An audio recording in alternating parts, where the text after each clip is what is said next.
he'll do that as well. He's got a builder's license, so he can help with the restoration and repairs himself. Been locally owned for over 20 years. He's Greg from Pell City, 205-542-3531. Our friends at Storm Restoration Roofing. Any attempt to restrict drinking and driving here is viewed by some as downright undemocratic. They're making it laws where you can't drink when you want to. You have to wear a seatbelt when you're driving. Pretty soon we're going to be calling this country. LT's Trash is presented by Bud Light. Easy to drink, easy to enjoy. Just knocked a Bud Light out first of a Friday. Was that easy to drink? It was easy to drink, and it definitely was enjoyable. Pick up some this weekend, whatever college campus you're heading to. We start first with Hollywood action icon Tom Cruise. He is reportedly devastated following his breakup with actress Ana de Armas, which, I mean, you know, I'd be a little banged up too. Yeah, but Tom's going through them, hasn't he? Now, sources have claimed the actor fears he, quote, may be undateable. Insiders close to the star shared the 63-year-old actor had, quote, high hopes for his relationship with the actress. He was apparently considering the 37-year-old star as a potential fourth wife. Fourth. But after what sources describe as a messy split, Cruise is said to be left embarrassed and heartbroken. Now, dating earlier this year, insiders told the National Enquirer that de Armas quickly swept off her feet by the allure of Cruise's star power. Now, she went from Ben Affleck to what they call a huge movie star. I think both are pretty big, maybe not as big as Tom Cruise. She said it was, quote, exciting, and her friends described him as charming and attentive. Now, sources say everything seemed perfect for de Armas. Things reportedly changed once the initial thrill faded. Eventually, Cruise's intensity and desire for control began to strain the relationship, making de Armas feel, quote, suffocated and micromanaged. I could see Tom Cruise be a micromanager in the relationship. Yeah, I could too. He's a micro a lot of things if you look at the photos, but I could see him being very, very controlling. Would you say most relationships, men micromanage them? I would say, nah, I don't know. I wouldn't think. I think it's probably 50-50. Yeah. Well, I shouldn't say 50-50 because there's some that probably don't have a micromanager on either side, but of micromanagers. I mean, yeah, there's micromanagers on the woman's side. You know that, Dunaway. Yeah, absolutely. So he's been through Mimi Rogers, Nicole Kidman, and Katie Holmes already, as far as that's the a lot marriages. of people. Yeah, that's all three. That is all three. I think Tom would be okay solo, right? I would think he would do all right. I mean, he's got a lot of money. I mean, I think the ladies think Tom's a good-looking guy. If you're into tall guys, he's not going to be your cup of tea. Yeah, but he's got kind of that Hoka sole on. Give him another inch He or does. two. He's got lifts in those, doesn't he? Those are 100% lift shoes, aren't they? He needs to get up to 5'5". What is he actually, 5'4"? I think he's like 5'5" or 5'6". Yeah, I think he's 5'6". Yeah. That plastic shorter surgery than is me. going to start looking bad at some point here. I mean, you can tell finally in the latest Mission Impossible that he looked a little older. Oh, he's Yeah. finally starting to show his age? Now, he might do one of those. What is the recycling of the blood? Catch up on all Next Round on demand through the podcast platform of your choice. Apple, Spotify, iHeart, or Google Podcasts. Wherever you listen, always like, follow, subscribe, and turn on automatic downloads so you never miss any part of the Next Round. It's bow time. Tired of choosing between sweet and savory? Why not have both? Introducing Bojangles' new chicken and bowberry waffles. The bold Cajun chicken filet you love, now drizzled with a bowberry honey glaze and sandwiched between two warm waffles. Which means your favorite meal of the day just met your new favorite dish. And lucky for you, it's served all day. But it's only here for a limited time, so try chicken and bowberry waffles at Bojangles today. It's bow time. Have you been injured in an 18-wheeler accident, company truck accident, car accident, or work-related accident? Call Alabama's largest personal injury firm. Alexander Shinara Trial Attorneys will fight for every dollar you deserve, and it won't cost you a dime. Trust me. What do you say, man? Call me, Alabama. Call 659-777-7777 or go to Shinara.com. No representation made that the legal services provided are better than legal services provided by other attorneys. Jim Dunaway, Lance Taylor, Ryan Brown, Live from the Birmingham Racecourse Casino Studios, the next round, presented by Bud Light, is on now.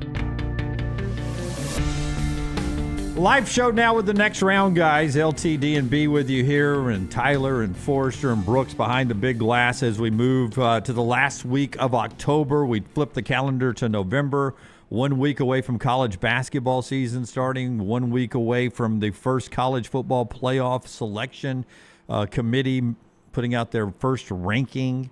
So that all gets interesting, and we have another firing, the most since 1978. I don't remember what it was like in 1978. I lived through it, but I don't remember coaches getting fired like this. But we have the most firings before November since 1978. Brian Kelly, the latest to get fired. Did anybody have Kelly getting the axe on this Sunday? No, I had no idea this was going to happen. You know, when it started to play out, so it seemed like it was going to be one of those wild nights in Baton Rouge with the bounces they were getting, a block punt and, you know, just some of the interceptions early on, and they get that 18-14 lead at half, and you're like, damn, it's going to, be their night. This is going to be. It kind of felt that way. I agree. A&M's first loss, and then A&M just motorboats them in the as we like to say, right? Motorboated them in the second half. And at that point, you know, I got a text from somebody that was at the game, and they said, I think he's going to get fired tomorrow. And you start to wrap your head around it. I mean, is it the right move? First of all, I know based on their expectations, LSU fans are really fed up, and that second half looked terrible. But we've talked about what you can do with $54 million now, and Brian Kelly, I thought, was a proven coach. I think the problem in that is one of the reasons he's fired is he went to all the big money people and was like, NIL is why we can't catch up right now. We got to hit this transfer portal, and I need the money. And they gave him the money, and it hasn't translated. Yeah. So giving him more money, I mean, I agree with you. $54 million could go a long way, but I think they're saying, well, he couldn't spend $13 million. I'm not going to give him $54 million. Give me cut 7, Tyler, if you can here. I just out of enjoyment, I flipped on Matt Moscano, his post-game show. Not as loud as when T-Bob was with him. They still smoke cigars in that joint? Is that where he does it solo, smoking a cigar and drinking a whiskey, and with sponsorship. And I think it's actually called Whiskey and Wine. It is. It's an entertaining show. It was when T-Bob was there. It was loud when T-Bob was there. Or maybe I just caught him after wins. Or they were on location. It looked like Moscano was in his backyard with a pool in the background, and which is always a good humble brag when you've got torches and lights and palm trees and a pool in the backyard. My uplighting. But he was basically like, you guys can say what you want, like to your point, LT. Wouldn't it be better to spend it on roster than LSU doesn't have enough money to pay him $54 million, pay off the assistants, retain a roster, or buy new players and bring in a new coaching staff? And this is Moscano, who's been there his whole life, lifelong LSU fan. He's like, I just don't think LSU has that money, that kind of money to make this kind of move. And I know it's not a lump sum payment. You sort of can work that into the numbers. Apparently, my research, ticket prices are going up a lot next year. They're going to raise an extra $4.5 million in season tickets just with the increase.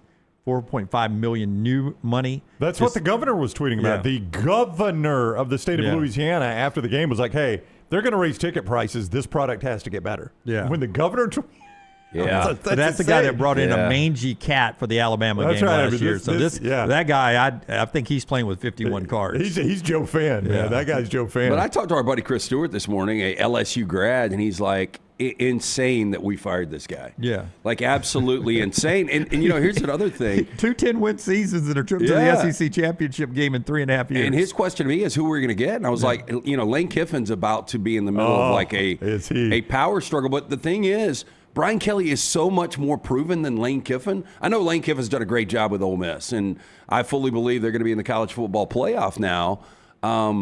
Kiffin's better lately, though. He's better lately, definitely. But you're right. If I go career versus career, Kelly's had the better career. Yeah, and you're like, okay, we're going to pay $54 million, fire this guy, and go get a guy that has never been to the playoffs before. I mean, it just seems a little dicey. Am I wrong, though? I mean, were you guys watching or seen video of Kiffin leaving the field after he pointed out live with Molly McGrath, the guy that was talking crap to him. Yeah. What was going on with that? Well, he said the guy was telling him he talked to me all day. Five times, he said. 5 times he said we weren't going to score, and you can hear Kiffin off mic say, you're all quiet now. Yeah.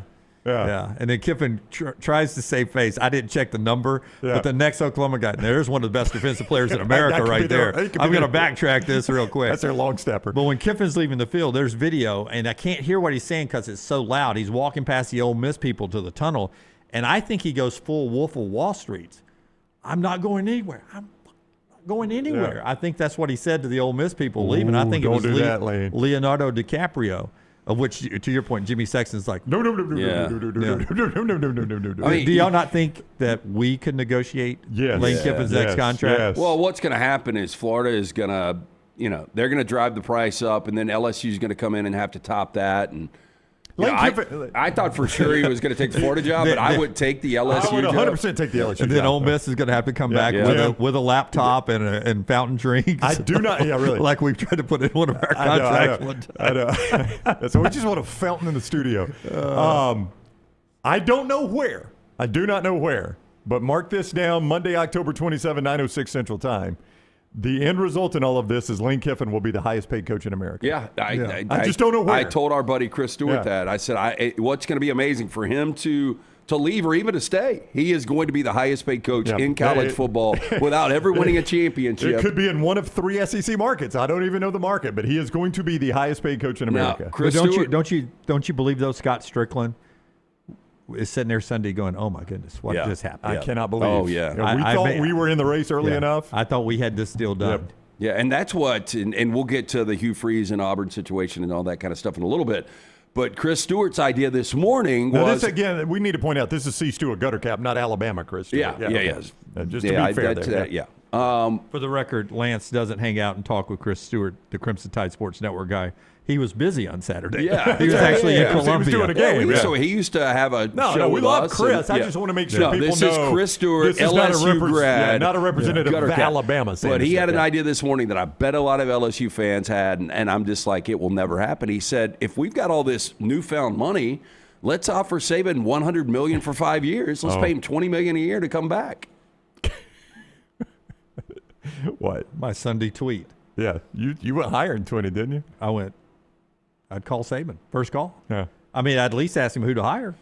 I mean, there's nothing wrong with asking. Like, that's one of those, if you get turned down if Florida gets turned down from Lane Kiffin, that's not a great look. If LSU was to get turned down from Nick Saban, it's not a big deal at all. Yeah. I mean, it's like you're almost doing, like you're being a responsible AD by asking. But you know that Saban isn't trying to parlay this into another deal. So he's not going to do the Mike Norvell victory lap of I turned down Alabama, I turned down LSU. Saban would then come out and say, we were never talking about me being the coach there. This is just a program I coached at. They called to pick my brain. I'm happy to help them. I designed the football building. I built this. I built modern day LSU. LSU was great to me. I wanted to try to give something back, and I gave them my opinions. I was never talking to them about being the head coach. But you guys will give me, you don't fire Brian Kelly and owe $54 million if you don't know who you want, right? I really don't think you do. That's too dangerous. The media, man, the media. This coaching cycle is going to be insane. Yeah, but I don't get it unless you know what you want. Yeah. I from 3 different sites, The Athletic, CBS Sports, and I want to say Yahoo. These are the potential candidates that they were putting down. You know how they always get top 5 candidates. That's right. Hot top, Kiffin's on every one of them. Of course. Our boy John Sumrall on every one of them. Good. I hope he gets it. Freeman from Notre Dame on there. There's no way you go back. There's no way, right? I mean, he's still got a chance to win a national championship this year. Yeah, so we'll go get the Notre Dame coach that went to championships, and then we go get another one that went to championships. Brent Key is on one. Eli Drinkwitz is on all of them. Wow. To LSU. Yep. Look, I mean, guy can coach. What a bad break on Saturday. Terrible. Lincoln Riley is on there on one of them. Boy, damn it. You're buying that on the discount rack right now. What? I was going to bring this up. So at 5-2, they had a bye this weekend. But if I'm Lincoln, after seeing what happened Saturday night, I feel like I'm one bad loss away from the exact same thing happening. Yeah. Oh, of him getting fired? Yeah.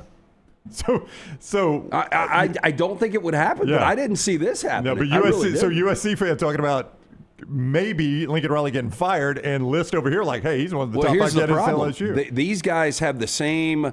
There's a lot of linkage as far as the correlation of them starting 4 years ago, the same program, same kind of money, same expectation. Keep in mind, that was the last coaching cycle that was this crazy. Yeah, I know you said 1970-something as far as numbers. Most people fired before But November. as far as big jobs coming open, that was the cycle where LSU, Florida, USC, Oklahoma, obviously because USC, there were a bunch of big name programs that were open at the same time. But the expectations were the same. The money's the same.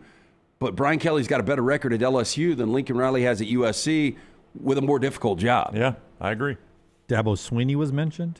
I don't get that, but okay. I get the feeling. Well, you want to talk about buying a stock that's way down. Alec Golich, James Franklin mentioned. But then here's one that if you're Buffalo Bills owner who allegedly helped buy out James Franklin at Penn State so that your boy Joe Brady could get into the mix at Penn State, Joe Brady back at LSU. Thought about that for a minute. If I'm Penn State, I hire Brian Kelly. Wow. I really do. What if LSU hires James Franklin? Well, I brought that up to our buddy C. Stu today, and he's like, do you think that's a possibility? I was like, well, you got to find somebody to coach. Yeah. And, like, there's going to be, 20 open jobs, and, like, now you start to look, again, to Auburn, like, does Hughes survive because they don't have anybody to hire? Yeah. That's a great point. Talk more on that after we tell you about a couple of our great sponsors. One of them is our friends at Sleep Home Alabama, CPAP Plus LT, sleephomealabama.com. Yeah, I feel like I did not get the sleep I needed this weekend. Look, it's one of those things, if you wake up and you're still groggy and you feel like you need a nap and you're not getting the proper 8 hours, it's so bad for your health. You need to get properly tested. CPAP Plus, they can do it for you. There's 5 locations throughout the state: Birmingham, Trussville, Pelham, Foley, Troy. A lot of people don't want to get the sleep study done. You don't want to deal with the lab. You don't want to deal with the insurance. Guess what? It's sleephomealabama.com. No lab, no insurance. It's Alabama's best home sleep testing and CPAP. Only $199 for the home sleep test. They'll send it right to you. Easy to wear fingertip devices, clinically validated, that connect to your smartphone, complete with the physician's interpretation of your results. Again, to make sure you're getting the proper sleep, get the sleep test from our friends at sleephomealabama.com. Perhaps you could tell by my wardrobe today what I'm wearing, but today it's kind of rare for me. It's a Victory Monday. Well, how about that? Yeah, It's your second one of the year. Second Victory Monday of the year. So, Best logo. Let me ask you, is that a Jen Brown that you bought the black thing and she sewed the logo on? I found this. Yeah. No, she did not sew the logo. I found because this. she's talented that way. Oh, I mean, she could do it. Yeah. I mean, this is a lot. This would be embroidery. But I know I found Is she like a seamstress? Her mom owned, I don't know what it's called. So randomly, I got a down jacket that it's lost the elasticity and the. She could help you out. So I was thinking about making it into a vest. Do you think she could actually do that? She could help you. Yeah, okay. Yeah, she could. She could also put a Rams on that Roback on gear that white there. Roback gear. That'd look good right there. Good Rams logo right there on the chest. All right. Yeah. So anyway, back to my logo. It is Victory Monday. The Miami Dolphins destroyed Scott Forrester's Atlanta Falcons. I saw it with my own 2 eyes right there at Mercedes-Benz Stadium. You know what's not rare victories? Alexander Shinnara victories. Those happen all the time. Long way to go for you to work the Dolphins' victory in. Thank you, Jim. And I shouldn't have done it here because Alexander's a big Falcons fan. Yeah, That's on me. Sorry, Alexander. Wow. That's on me. My bad. That's okay. Good guys wear white. Yeah, bad guys wear black. LT and I are in white today. $2 billion worth of victories for Alexander's clients. His core values have led to that: integrity, mastery, passion, and success. Alexander Shinnara's mission, creating a firm that can handle any issue his community of Birmingham face. He's done just that. When you find yourself in need of a lawyer, call the Alexander Shinnara Trial Attorneys. You pay nothing unless they win your case. Shinnara.com. Shinnara.com. So a Monday Morning Live, you can go back and watch it with Tom Luganville and I. We brought this up. A couple of our viewers were like, Auburn's got to hold on to Hugh Freeze now because Florida, LSU, Penn State, and potentially Ole Miss. I mean, depending on the jobs that are popping open, where are you shopping from if you get rid of Hugh Freeze? I think if you're John Cohen, you've got to be it's a delicate situation. And I think you maybe throw out the feelers still behind the scenes. And if you can get somebody like a John Summerall, then you maybe make that move. But you've got to be 100% sure that you can get the right guy, because when you start to look at the Auburn job in the pecking order, we know LSU's better. We know Florida's better. We know Penn State's better. how many more better jobs open up? I mean, I think it's less about jobs that open and more about candidates to fill the jobs, which those are obviously directly proportional, right? But now you are fishing from the same pond when we're talking about. I mean, I wouldn't be surprised if I was LSU. Like, I'd take a hard look at John Summerall, and there's no way Summerall would take Auburn over LSU. I mean, I don't think you take Florida over LSU. I mean, I think LSU is the prize job right now in this whole cycle. Yeah. Oh, yeah, I think LSU is a much better job than Florida. Yeah. Moscano, can I just sure Moscano again, because he's boots on the ground, and there's all the openings down there. Sure, look at him. But he points out, he's like, in the old days, 5 years ago, he was like, LSU Louisiana kids. People would come, like Nick Saban would come and try to steal the Louisiana kids from his ties when he was at LSU, but mostly Louisiana kids wanted to play for LSU. Right. It was hard to get them out of Louisiana. Right. And he pointed out to some big recruit that went to USC, because USC offered, basically $800,000 more dollars than LSU. It was probably Joe McKnight. $1.2 million LSU was offering. Oh, is this recent? Yeah. Okay. And USC offered $2 million, and he is like, that just shows you changing time. So it's more money now than just the blood, the dirt, in Louisiana. So it's a tougher job now than it was 5 years ago at LSU. All I would say, Jim, is the last three coaches at LSU before Brian Kelly all won a national championship, and two of them were complete idiots. I mean, if Les Miles and Ed Orgeron can win a national championship there, I think that tells you about that program. And Nick Saban, obviously not an idiot. He is not in that group.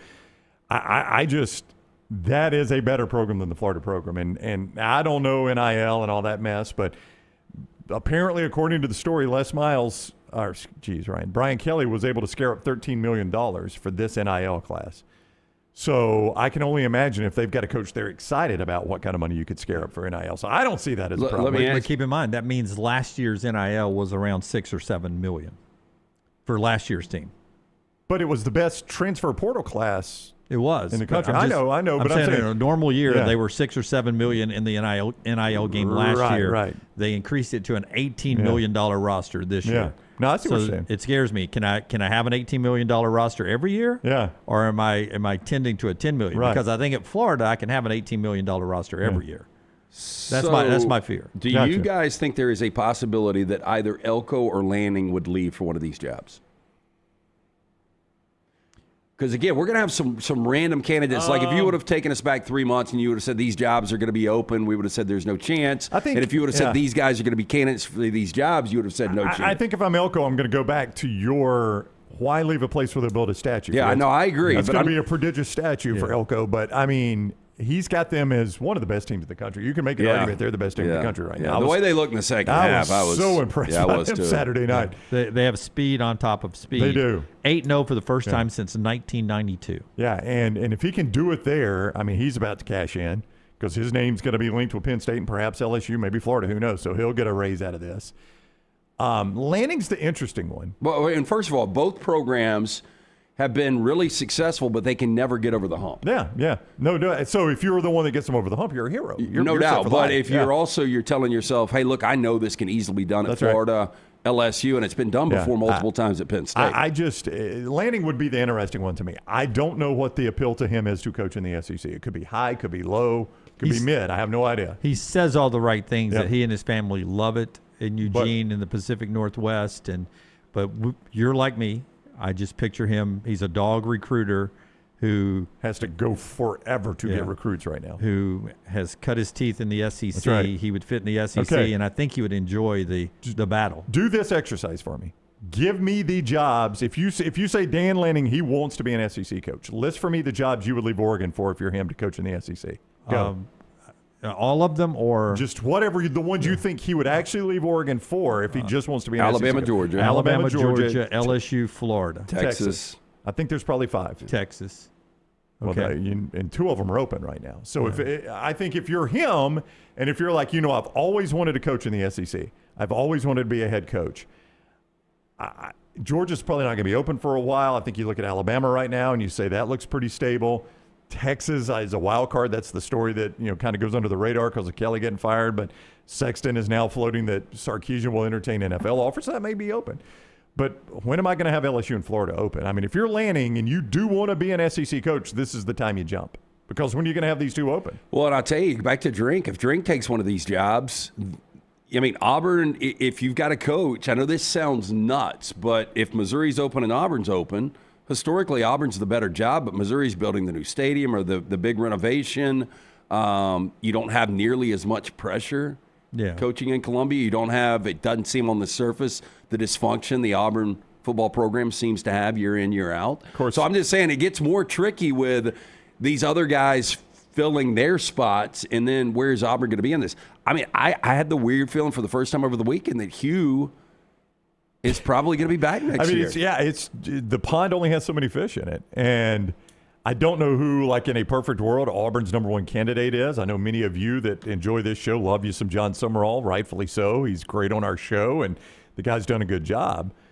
If that's your prime candidate, I mean, you've got a shot at him. But if you're thinking you're going to fish in the same pond as LSU in Florida, it's a crowded fishing pond right now. So, I mean, this Hugh Freeze. Do you guys think he's going to be back? I'm starting to think yes. Well, I got 4 downs coming up. Yeah. Okay, so that's him 4 downs. Yeah. I've got another interesting question. We'll talk about the games, the actual games. And this is Royal Payne and I talked on Twitter, and I agree with him, but I said it a few weeks ago that I hate all this stuff comes into the middle of the football season. This is off-season stuff, but here we are. We'll get to the actual games on the field. A gutty win from Alabama coming up in our next segment, and Germie Bernard with us to start hour number 2. This part of the show, I got a really interesting question on this coaching carousel. After I remind you that our friends at the Pants Store is your game day headquarters. A bye week before Alabama gets a couple of playoff ticket-punching home games that you can wear new gear. Big bowl eligibility type game for Auburn this week at Jordan-Hare Stadium. If you need new Auburn and Alabama polos and hats and quarter zips and some for the holidays too, you can get them at the Pants Store, pantstore.com. Famous name brands like Horn Legend, Cutter and Buck, Antigua and Gentile. Nothing says War Eagle or Roll Tide like the Pants Store. And ladies, they got your fall boots ready to roll, right? It is cold out there this morning. So you get your opportunity there to get that, the rompers, the dresses, all the stuff covered for the holidays. You can buy them at the Pants Store. Great locations in Auburn and Tuscaloosa, in Huntsville and all over Birmingham, but they'll give you free alterations and free gift wrapping and ship anywhere in the world at pantstore.com, pantstore.com. Hey, listen, you can have your tailgates this coming football Friday. We're approaching the playoffs, aren't we, Jimmy D? It's close to the high school football playoffs, and the college parties in your house right there. You can get all that at Bojangles. They got those great hand-breaded chicken tenders, the wonderful dipping sauces that go with them, the great sides. Make it your tailgate stop this football season, or heck, just for lunch or dinner today. And on your way to work tomorrow or taking the kids to school, stop by and get that pork chop griller there for a limited time. You've missed it. It is back at Bojangles. And as always, on the way to school, that tailgate, or those football watch parties, you can make it bow time. Listen, I don't ever want to make Greg Burns' job harder at Alabama. Because I like me some Greg Burns. I imagine he says, it's hard enough, Jim. Yeah. But if I'm LSU, Florida, or Penn State, do you at least ask Jimmy Sexton if Kalen DeBoer is happy after taking the job? Yep, sure do. If you're doing your job. I mean, he is one of the top 3 coaches in football right now. Now, I'm hoping he's really happy because I think he's doing a heck of a job for the Crimson Tide. But if I'm in Baton Rouge or Gainesville or I just check. I mean, I'm a guy that buys a car or a truck, and you check back with me in about 15 months. I'm ready to. The newness is off, and I'm ready to look again. So let's take LSU here. Your hope for LSU and calling Kalen DeBoer would be what? That he takes a job. Yeah, no. Why though? Why would you think this is a good call to make? No, I don't know. I just want to see if you're happy. Why would he not be happy? That's what I'm trying to get at. I mean, there were reports that early on that maybe his family didn't love the situation and how fickle the mob is and how quick everything can turn. Now, the thing I would point out is LSU just fired Brian Kelly. To which I say they just fired a coach who's 34-14, has been to an SEC championship game and had 2 10-win seasons. You're literally going to experience this frying anywhere. pan to the fire right there, my man. Yeah. So, I mean, same at Florida, same at Penn State, right? Exactly. Yes, to answer your question, if that's the guy I want, I absolutely make the call. I never worry about getting turned down, right? I never worry about that. So who cares? If I want a guy, I'm going to ask. When he's never going to say yes if I don't ask. But, truthfully, you only have to make one call. To Jimmy Sexton? Yeah. I mean, you're shopping and tell him you work it out. Yeah, you're shopping. You're going to make the money anyway. Work it out. Yeah. You're shopping at the mall at that point. You really don't need headhunters. You just need Jimmy Sexton. You really do. And that's filter out your media partners and whoever you've got on your payroll. That is not the healthiest thing for college football, because keep in mind, whatever they negotiate, they still haven't negotiated this final Brian Kelly settlement. They don't know if he's going to every dime. I would take. I'm every with dime. you 100%. Now, even if it's still the $800,000 a month, not a break. Yeah. Did you hear me? $800,000 a month. I'm 63, he's 800. Now there's offset, but I don't know why I'd coach again. Yeah, I'm going to retire. Yeah. Anyway, whatever that ends up being, Scott Woodward, who's the AD at LSU, has now navigated the two largest college football buyouts in the history of the game. He hired both guys and negotiated their buyouts, and has had to pay them both out now. Yeah. How is he not? And that guy's still going to get to hire another coach. That's crazy. Now, the governor says we need to look at the athletic director, too. Yeah, you do. The governor says that. But Goodman, basketball Jeff Goodman, pointed that out, and I said, that's a great point. And then LSU fan says, but his other hires have won national championships. That's great. Yeah, women's basketball, baseball. Fantastic. Yeah, track and field and gymnastics. Yeah, good for you. Those are good hires. That doesn't even pay the luxury tax on what you got going. It really doesn't. But you know what's cost to be $56 million? The bad hire. The one that pays the bills for all those sports. That's right. Usually you're a great pilot. You do 15 landings a day. That's it's right. just one bad landing, and they're like, man, he was a crappy pilot. Yeah, nobody ever goes back and says, Tony got 100 straight. Did we mention Brian Kelly Friday possibly losing his job? I mean, I knew he was on the hot seat. I do think. I don't think that in one of the replays before the replay, I do think I said Brian Kelly, and then maybe even Brian Kelly. Not during the season. Yeah. I thought they were going to win. Yeah. We are in a weird world now of college football where like these buyouts seemed preposterous, I should say, when Jimbo Fisher got it. We were just like, hey, it's oil money. We're in a weird world where every athletic director in the world is telling you how impossible it's going to be to make ends meet in this new world of football. And yet they're writing $53 million checks for 34 and 14 coaches to leave. But I don't think the ADs are the one making these decisions. They're like, not. I'm sure Scott Woodward was just standing at Tiger Stadium, and it did Sounds look like the governor made the decision. It was horrible in the second half. It was horrible. It was. People leave. It's empty. Texas, just like it was the same situation last year with Alabama. The LSU fans had left. The Alabama fans were partying. It was. I remember Emily Grace and I being down there, and I'm like, I'm sorry you didn't get full-fledged Tiger Stadium here in the second half. It's a beatdown, and all you're hearing is Alabama fans, like a home game for Alabama. It was like a home game for Texas A&M in the second half. It was. And the band's playing, and they're chanting and everything. And you know how that is. We saw it at the end of Tennessee with Phil Fulmer. You have the big money people who are leaving, or maybe in the athletic director's booth or at the suite next to the athletic director, and they're walking over, and they're like, hey, you call me tomorrow morning. We'll talk. Yeah. We'll talk. Apparently, according to Feldman and I think Ross Dellinger, that's what was going on in the second half. Was these boosters were going skybox to skybox, basically saying, "All right, what are you in for?" Yeah, and every one of them probably piss hammered. I know, piss hammered. We need $53 million. How much you in for? Yeah, that's apparently, according to reports anyway, what was going on Saturday night at Tiger Stadium. I'm heading to the car right now, but put me down for 1.2. That's right. I'm in for 1.2. I'll have it wired to you. Yeah. Crazy. It is. Somebody wakes up the next morning, their wife, you promised $3 million to who? Brian Kelly's buyout. To who? He's fired? Did I really? Yeah, they're at the door. They want the check. Yeah. That's a mistake. I mean, look, he's an unlikable guy. It wasn't the athletic director walking in there or another booster. It was a very good-looking runner in a low-cut dress. It was like, hey, by the way, we need. Joe wants to know. Yeah. Joe would like to know how much you're in for. I will just point this out. Andy Staples tweeted this morning. 3 of the best coaches in college football right now in the most stable situation. Kirby Smart. Yeah, very stable. Ryan Day. Very stable, but I mean, he was going to be fired less than a year ago. We're not too far removed from it being completely unstable. They lose to Michigan. Dan Lanning. Very stable. All 3 of them are coaching at their first head coaching stops, and they were coordinators before this. Yeah. They had never been head coaches. Why are we so concerned about hiring head coaches when maybe you should be looking at great coordinators? Exactly.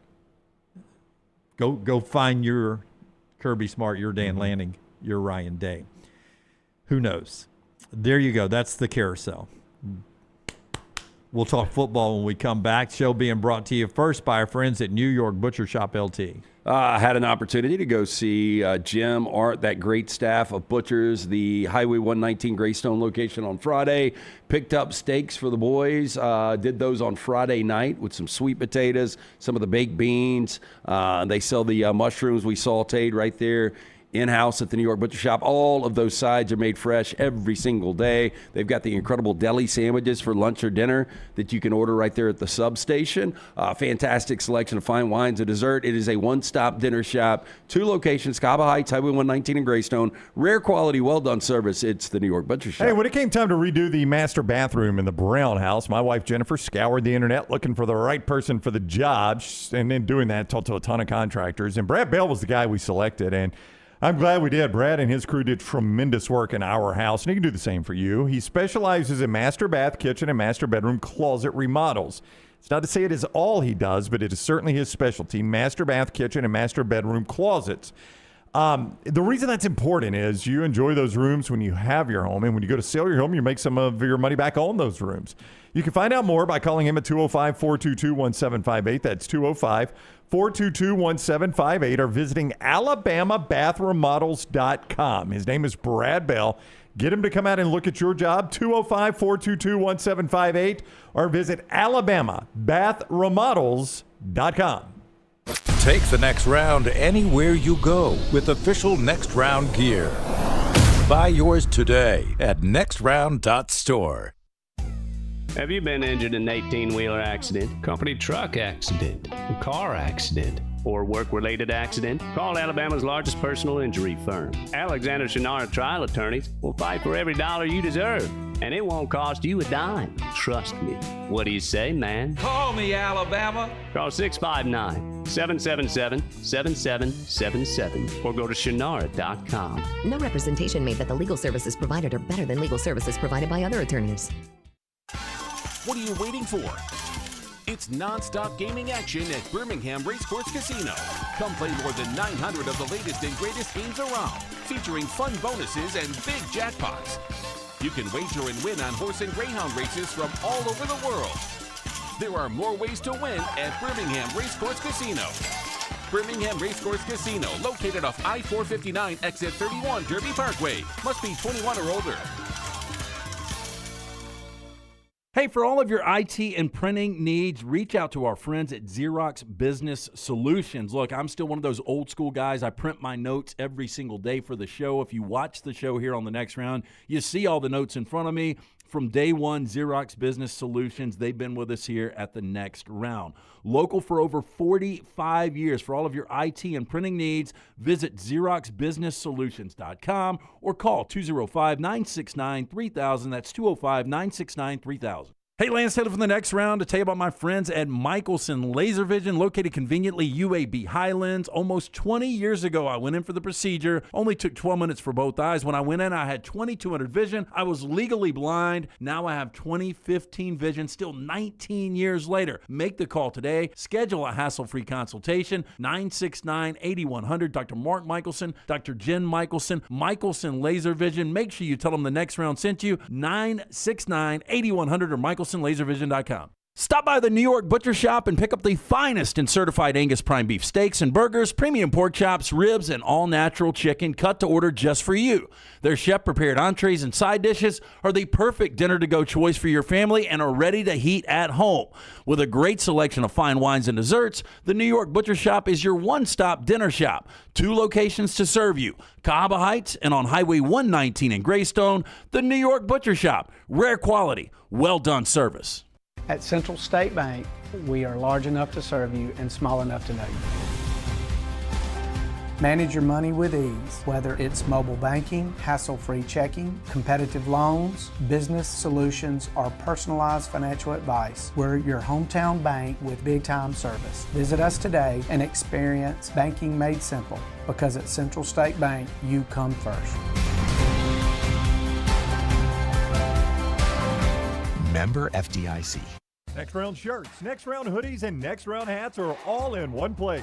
NextRound.store. Find your favorite piece of gear from your favorite show and put it in your rotation. You never know. You might be in one of our videos showing Next Round gear being worn all over the world. Find all your favorite Next Round gear by visiting NextRound.store. Place an order for you and that big Next Round fan in your life at NextRound.store. Look your best at work, at school, at the stadium, or anywhere you go wearing Next Round gear from NextRound.store. It's bow time. Tired of choosing between sweet and savory? Why not have both? Introducing Bojangles' new chicken and bowberry waffles. The bold Cajun chicken filet you love, now drizzled with a bowberry honey glaze and sandwiched between two warm waffles. Which means your favorite meal of the day just met your new favorite dish. And lucky for you, it's served all day.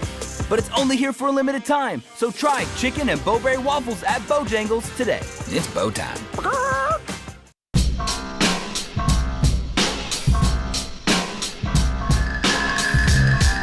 All right, I want to give you a little Kalen DeBoer sound before I tell you about Urology Centers of Alabama. I really do feel like that this is a game Alabama would have lost last year. They didn't lose it this year. There's a variety of different reasons why. Ty Simpson said not 1 ounce of non-belief on that sidelines in that game. Here's Kalen DeBoer on Alabama winning in Columbia 29-22. Doesn't matter how you win. It ain't going to be pretty all the time, especially when you go on the road. SEC game, Coach Beamer, a well-coached team. We knew they were going to fight. Tough environment here, and just proud of the way the guys hung in there for 4 quarters. And just, again, I don't know if it's something that we could have done maybe right at the beginning of the season as far as finding a way to win this thing, but our guys got fight, and they certainly believe that sooner or later they're going to make a play, either themselves or the other side of the ball. And so, again, a great win for us. Much needed bye. It's been an intense 5 weeks, but I think it even goes back before that. When we had our backs to the wall, even during the bye week and Wisconsin, and even just the mindset that we had to continue to have going into Monroe. So proud of the guys, and we'll take the momentum, and we'll have some great practices. I know that, and looking forward to the next one in 2 weeks. I agree with everything he said. Reaction from you guys on Alabama's win after I remind you the folks at Urology Centers of Alabama is there for your health, and not just for men. They'll take care of the women in your life too, but for the guys listening right now, prostate health to kidney stones and everything in between, they have you covered with 16 locations. Find the one near you, 205-930-0920 or urologycentersalabama.com. For over 70 years, UCA has provided state-of-the-art patient-centered urological care with integrity and compassion. That's why I use them. You should too. urologycentersalabama.com. Late hole. I mean, they're losing with 2:30 to go, and they get those 2 touchdowns late. They win the game. Great play calling at the end. Wasn't Ty's best game as far as accuracy. There's a lot of reasons why you could have lost that game, but they win the game. Yeah, I mean, that's one of those, I didn't see it. I know you thought it was going to be a more difficult game. I talked to a lot of Alabama fans that were scared to death. That's one of those you'll look back on if Alabama does something special this season. And, hey, they were fortunate to escape Columbia with a win. I think this is one of the reasons, too, if you watched all 60 minutes of that game, you understand why scouts are still really high on Lenore Sellers. Like, that guy has nothing around him. And he's got a bad play caller. He's got a bad offensive line. He doesn't have any special skill. I don't understand how Nick Harbor is not a bigger part of this offense. 1 catch, 54 yards, and a touchdown. Same thing against Virginia Tech. Track speed, Nick Harbor. I mean, just a massive dude. Yeah. Get him the ball somehow. With all that said, you saw the flashes from Sellers. Alabama couldn't run the football, but they did what they had to do to win the game. And, I didn't think – it was crazy. When they were going down to tie it, I thought there needed to be more urgency on that drive because, my fear if I'm an Alabama fan is if you score and don't get the 2, you've still got to get another possession. It just didn't seem like there was a lot of urgency. It worked out, and then you get the strip from Deontay Lawson, which was a massive play. First of all, let me tell you, Kalen DeBoer is masterful at timeout use. He's not afraid to use them.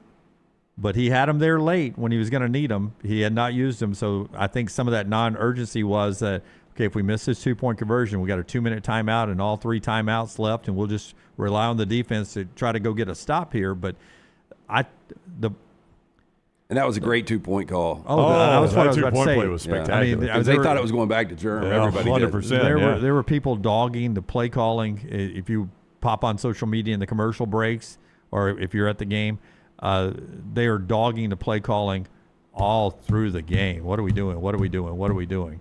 But in that game, Ty's missing some open receivers. Yep.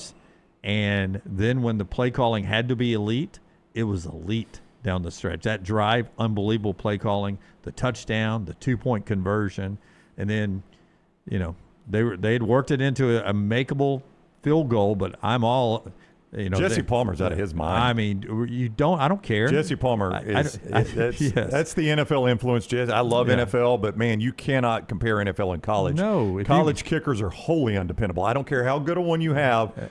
You take the 7 right there. And I don't see care what how happens. short it's going to be at that point. That's right. And on top of that, this is not the NFL with the offenses. A college offense is going to struggle to, even with the first down stop in the clock, move the field in that amount of time. They had no timeouts. Jesse's out of his mind. There is no way Germie Bernard runs out of bounds right there. No way. You take the 6 in the college game. That's right. Now in the NFL, different game in the NFL. If there would have been a little bit more time on the clock, maybe. I still want the 6. I will never put it in a. Then they have to score a touchdown, and then either with no timeouts left. Then they're going to kick it to send it to overtime, or go for 2 to beat you, and you're down to 1 play for 2 to win the game. I will never willingly put it in a kicker's hand in college. 100%. There's times I'm forced to put it in a kicker's hands in college, but I'm never willingly going to. I agree. With that said, this might be the first game of the Kalen DeBoer era that I can actually say this, and this is not an insult at all in Kane Womack. In fact, it's a compliment. I think this is the first game of the DeBoer era the defense won the game for them. Brown, I think the last couple of weeks. Oh, I don't know about. Well, I think Tennessee. But Tennessee, you still scored 30. What they scored 37. I thought against Vanderbilt the defense won it. No, see, the defense. I mean, that to me was even offense and defense. And Missouri. See, to me, all those were even. This was a game where your defense so obviously outplayed your offense, I guess is the point I'm making. This offense is missing something. I mean, when Alabama's offense? Yeah.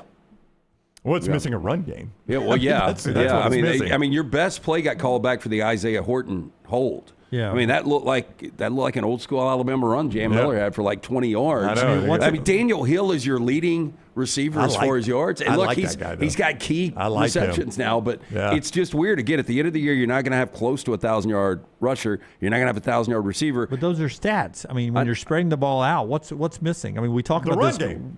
We talk about this being an NFL, but many NFL games you end up with low rushing numbers. Well, it's a very NFL offense playing a very NFL game. The run game, and you don't have those. I can't remember an Alabama team where you weren't scared to death of the 50-yard touchdown at any point, and you just don't see those anymore. You don't see those over the top. Well, I think you are. I think you are fearful of it, which is why the underneath is so wide open, and you've got a quarterback that's willing to take the positive pass for 10 to 15 yards and not try to throw it downfield like maybe last year for a touchdown. Don't misunderstand. I think it's second best team in college football right now. Behind Ohio State or A&M?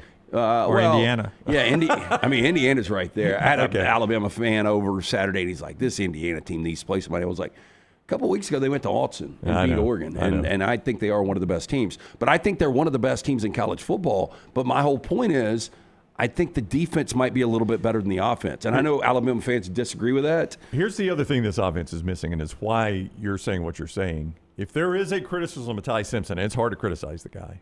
He's fantastic. He doesn't throw the deep ball very well. And Alabama they don't get a lot of home run plays from the passing game on deep balls. Now, they do throw a lot of stuff that is intermediate or underneath that turns into a home run because of Ryan Williams' speed and Germie Bernard's speed and Isaiah Horton, all that, and Lottie Brooks. I just want to say but this. He doesn't throw the deep ball well. On a day that you guys are questioning the offense, on the road, 8 of 16 on third down conversions, 2 of 3 on fourth down conversions. I mean, that. That's I know. That's and good listen, football. When it mattered, When it mattered, the offense was there. They scored 14 points in basically 2 minutes, or 15 points in 2 minutes. 136 seconds. Yeah, I mean, that when it matters, it was there. They found a way to win the game. But there was a point in the fourth quarter where Ty Simpson was completing only 50% of his passes. Yeah. Germie running the football has become part of this offense. But if you take his 3 runs, his 23 yards out, you have less than 50 yards rushing as a team. Yeah, the traditional run game. Yeah, I just don't think you can win in the SEC at the highest of levels if you don't have the threat of running the football. If you take Ty out and Bernard out, 13 carries for 36 yards. It looked to me like a team that desperately needed a bye week, which is one reason you were concerned about this game, I think. It was exactly what I said. Yeah, I mean, they had just played 4 top 25 games, and they've played a lot of football in a row now, 5 straight. They really need a bye week, and they're about to get one, which is good. I would just say on I want to go back to the defense real quick. 2 straight weeks. So last week your defense was net 11 points because they created 9, gave up 20 against Tennessee. This week your defense was, net 15? And I got to tell you, the touchdown they gave up to Sellers in the second half should never have been even South Carolina's possession. So it's hard for me to even pin that on the defense. I mean, that is, I don't know how the officials missed that. The guy he's riding him on his back all the way into Cole Adams. People are saying, though, I mean, you would ask the question, when does he become the defender and not a blocker? Right, when the ball is kicked, because Alabama is about to get the ball, and then it's Mbakwe who can't block in the back. That is correct. Yeah, but as the Terry McCauley, NBC analyst and very vocal against college officials on Twitter, pointed out, with Mbakwe running back to you, he's a defenseless, or not a defenseless, he's a passive. There's a terminology in the rule book that if he's not engaging in a block, you can't shove him in the back. Yeah, and you shove him right into the returner as well. Yeah. Now, that's not what caused the ball to hit him, but still, that should never even have been South Carolina's ball. So it's hard for me to even pin that one on the defense. The defense had done their job there. They'd forced South Carolina to punt, and either one of 2 things, the official missed the call or your special teams screwed it up to give them the ball back. So, I mean, I thought Alabama's defense was spectacular Saturday, and trying to contain what should be a generational quarterback for South Carolina, but they're wasting him. Yeah, they really are. We'll talk to Germie Bernard about that win in a second. I'll point out that the offensive line who gets killed, Brian Thomas had just 1 sack. Dylan Stewart had 1 tackle for a loss, 0 sacks. Only 2 sacks and 6 tackles for a loss in the entire game. So against a really good pass rush. Now, they hurried Ty up, which is the reason why I think he was as inaccurate in this game as he was. He's got to move a lot more than he wants to. Yeah, but relatively speaking, that's 2 NFL-type pass rushers, and they did okay. Can I ask one more quick question? Yeah, sure. If you don't want to get to Auburn before we I get to do. Germie I do want to Bernard. get over. How big are you when you fall on a football and don't even know it? Yeah, pretty big. You're a pretty big guy, aren't you? Massive. Okay. Yeah. That's all I wanted to ask. And is this cut 3? Is that what this is? Here is Kalen DeBoer talking about that play. Man, I'm so proud of that guy, and he's getting better too. He's I don't even know the number of months out from last year, but he's getting better in practice. You can see it, and there's just things that he's working so hard to get his body right, and it's awesome to see him come through. And just the leadership piece, it's so important to have him out there. I thought, from a leadership standpoint, our TK raised his game, not just on the field, but off the field. Those guys are the ones that understand what this fight is all about. And, we got a lot of new faces still. I mean, 30-some guys probably that were new this year, 35 probably that came in last year. And so, there's a lot of roster turnover. And so understand the circumstances and what you're coming into. You got to really rely on those guys that have been through it. And those are two workhorses that I'm super proud of. I'm glad we got this moment for him. Deontay Lawson and Tim Keenan, he's talking about with that big play at the end that allowed them to win it in regulation. The show being brought to you by LancesLock.com. LancesLock.com, they bring you Hemphill services, or actually Hemphill brings you LancesLock.com. So college football this week, we were 9-6. And the NFL yesterday, we had another perfect day. How about that? Yeah. Only 2 plays yesterday in the NFL, but 2 massive winners for you with the Texans and the Broncos. We've got more winners tonight. Game 3 of the World Series, more NBA action up. And, of course, Monday Night Football with the Commanders and the Chiefs. Lance'sLog.com, free play every single day. It's always brought to you by our friends at Hemp Hill Services. Trust the name. Birmingham has trusted since 1954. For all of your plumbing, heating, cooling, any of those issues arise in your home or business, they are ready to serve you. 205-229-2090. Hard to stop a train. For more information, hemphillservices.com. Hey, and when you find yourself wanting some great-looking sunglasses, our friends at Breakline Optics are that's the place you go. BreaklineOptics.com, code TNR20 right now. Saves you 20% off your order. Listen, I know I hesitate to say this. We're getting close to gift-giving season, right? As Christmas is just around the corner, what a pair of sunglasses would do in a stocking or under a tree. Breakline Optics, where you can get these. These things are impossible to break. We've tried to break the lenses behind our building. We cannot do it. They're built to last. And you can get some yourself and look great and have glasses that are going to last you a long time. BreaklineOptics.com is the website. Birmingham guys, man, and they are doing this nationwide. They're doing a great job. You can participate by going to BreaklineOptics.com and use the code TNR20 to save 20% at Breakline Optics. Auburn wins at Arkansas 33-24. Before we get to the viewing menu, here's Hugh Freeze talking about changing quarterbacks. Out goes Jackson Arnold. Here comes Ashtron Daniels, 6 of 8, 77 yards, no touchdowns and no interceptions. He also ran it for 35 yards, and more importantly, he brings them back, and they get the win. Here's Hugh. Look, I love Jackson. I love Deuce. I love Ashton. I love all of our players.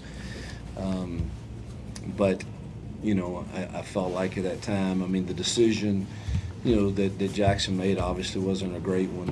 They were in a too high shell, and we're running the football, and we got to be smart and take what they give us. And but really we had a plan to play him all along, and probably should have done it. I thought I was going to do it the third possession, but we were kind of clicking on pretty good. But just thought he was going to give us a little poise and pick me up at the time we needed it, and I thought he played really solid. Didn't ask him to do a whole lot in the passing game, but I believe he can do that too. Yeah, look, I mean, he wasn't bad. I am to the point now where Deuce, I just believe, hasn't got this offense figured out. At least that's what I'm guessing. Because there is no reason not to play for the future if you're Hugh Freeze. Because, you know, to me, Ashtron Daniels isn't a guy that's going to come in and win you a game, and he didn't have to. Look, the defense and the plays they made in the fourth quarter, that was the difference in this game. But I am really surprised that we're at a point now that Ashtron Daniels, I would assume, is going to be the starting quarterback moving forward. I think you got to start him against Kentucky. I mean, you saw one half against maybe the worst defense in the SEC. So I don't know what you can take away from that, except he didn't turn the ball over, and that's what Jackson Arnold did that triggered Daniels coming in the game. But I do think at this point you probably stick with him and see what he does against Kentucky Saturday at Jordan-Hare. Yeah, I would say this, though. That's this Auburn defense. Xavier Atkins, unbelievable. The Pleasant kid, that interception for pick 6, he just suckered Talon Green. And for all the love for Bobby Petrino and what Talon Green has been able to do, that Auburn defense clamped him down and made him look bad all day long. You're right. I mean, the Pleasant 49-yard return was the difference maker there. But back to Xavier Atkins. I mean, the guy's, 6 feet maybe. They list him at 210. He might be 200 pounds. But that dude makes plays non-freaking stop. Already 7 sacks this year. And again, whether Hugh is there or Hugh's not, my fear if I'm an Auburn fan is guys like Cam Coleman. Now, unfortunately, he got injured. I thought he was about to have a big game.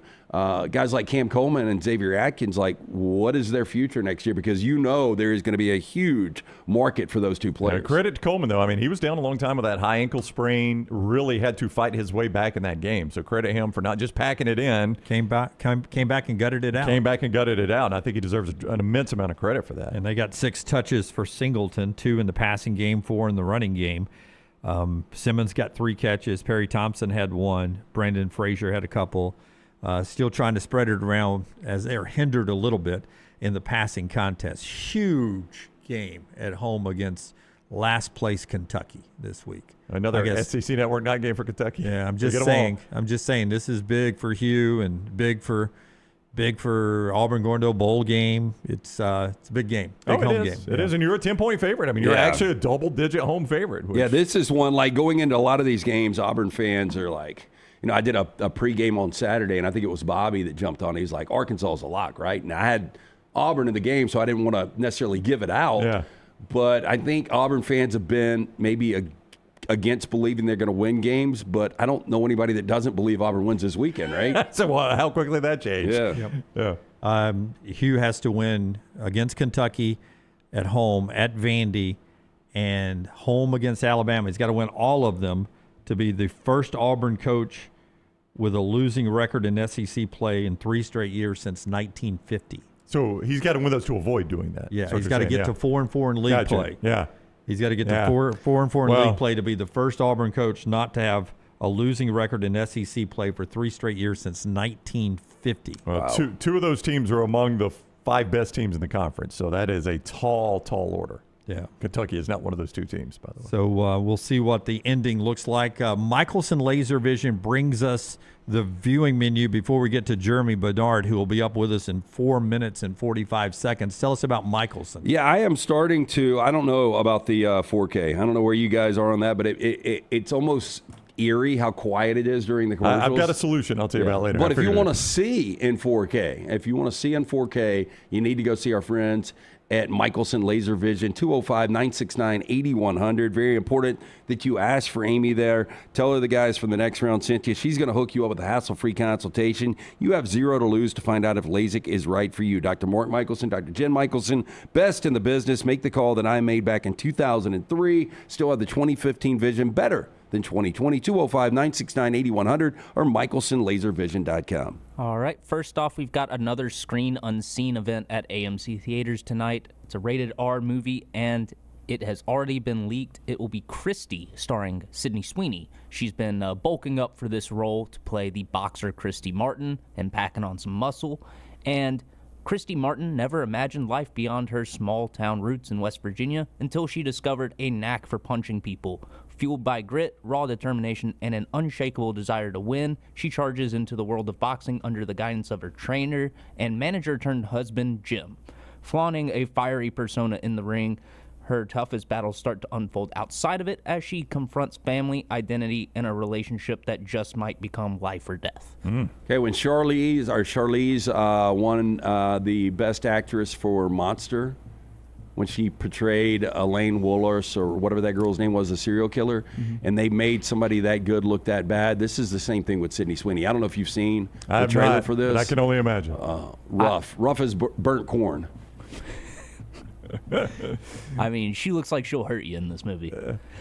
Next up, we've got a double feature tonight on the BBC America channel. At 6 p.m., you've got The Lost Boys. It's a Halloween classic. And then right after that, you've got An American Werewolf in London, which I still think holds up as the best werewolf movie. It's got a great transformation scene. Well, and it's got a good comedic element to it.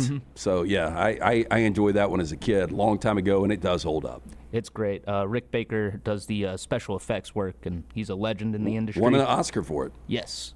And finally, on viewing menu today at 8 p.m. on A&E, I didn't know this existed. Live PD is back with a show called Greatest Shifts, which basically just sounds like a YouTube compilation of live PD moments. Yeah. So if you're into that, then chill and watch some live PD. That's what the bedroom TV is stuck on right now. It was Dawson's Creek forever, but it's live PD. That's what Tyler and LT is watching, brought to you by our friends at Michelson. Germie Bernard standing by in a second. The show being brought to you by Odie's. Odie's Tavern, a great place for lunch or dinner you can enjoy once it clears up a little bit this fall weather. Out there on one of those great patios, 2 locations, the original Crestline, the location in Homewood and Edgewood. Get in, see Will Haver and that great staff. Fantastic food from Rodney Davis. Almost 4 decades now. Award-winning wings, delicious burgers, great sandwiches, ice-cold beer buckets full of the Bud Light. It's Birmingham Institution, 2 locations. It's Odie's Tavern. Follow Scott Forrester on Twitter at ScottForresterTV. Yo, kinfolk, what's good, man? Let me holler at you for a minute. You know how life can be life. You're out there chasing that dollar. Every dollar is accounted for going somewhere. Then all of a sudden, bam! Out of nowhere, a car accident. All I had to do was hit up my people at Alexander Sonora Trial Attorney. You already know when that dude Alex pulls up the trial, he shuts down the litigation situation. Yo, go to Sonora.com. Hit him up at 659-777-7777. Call me, Alabama. No representation that legal services provided are better than any other provider. This hour of The Next Round is presented by the Birmingham Racecourse Casino, now featuring 7 days of giveaways with your chance to win a share of up to $125,000. The more you visit the Birmingham Racecourse Casino, the more chances you have to win. Hey, Lance Taylor from The Next Round to tell you about one of our favorite places for breakfast, lunch, and dinner. That is Hamburger Heaven since 1982.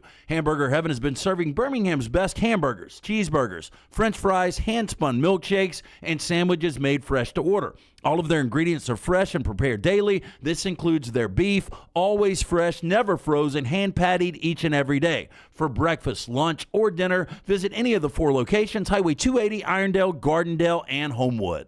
Hey, there's nothing worse than waking up to a plumbing problem. Don't get caught in a flooded house. Call the guys at Hemp Hill Services. Adam, Chad, and the team at Hemp Hill are the only ones I trust to fix it and fix it right the first time. Hemp Hill Services does it right and always at a fair price. For all of your plumbing, cooling, and heating needs, trust the name that Birmingham has trusted since 1954.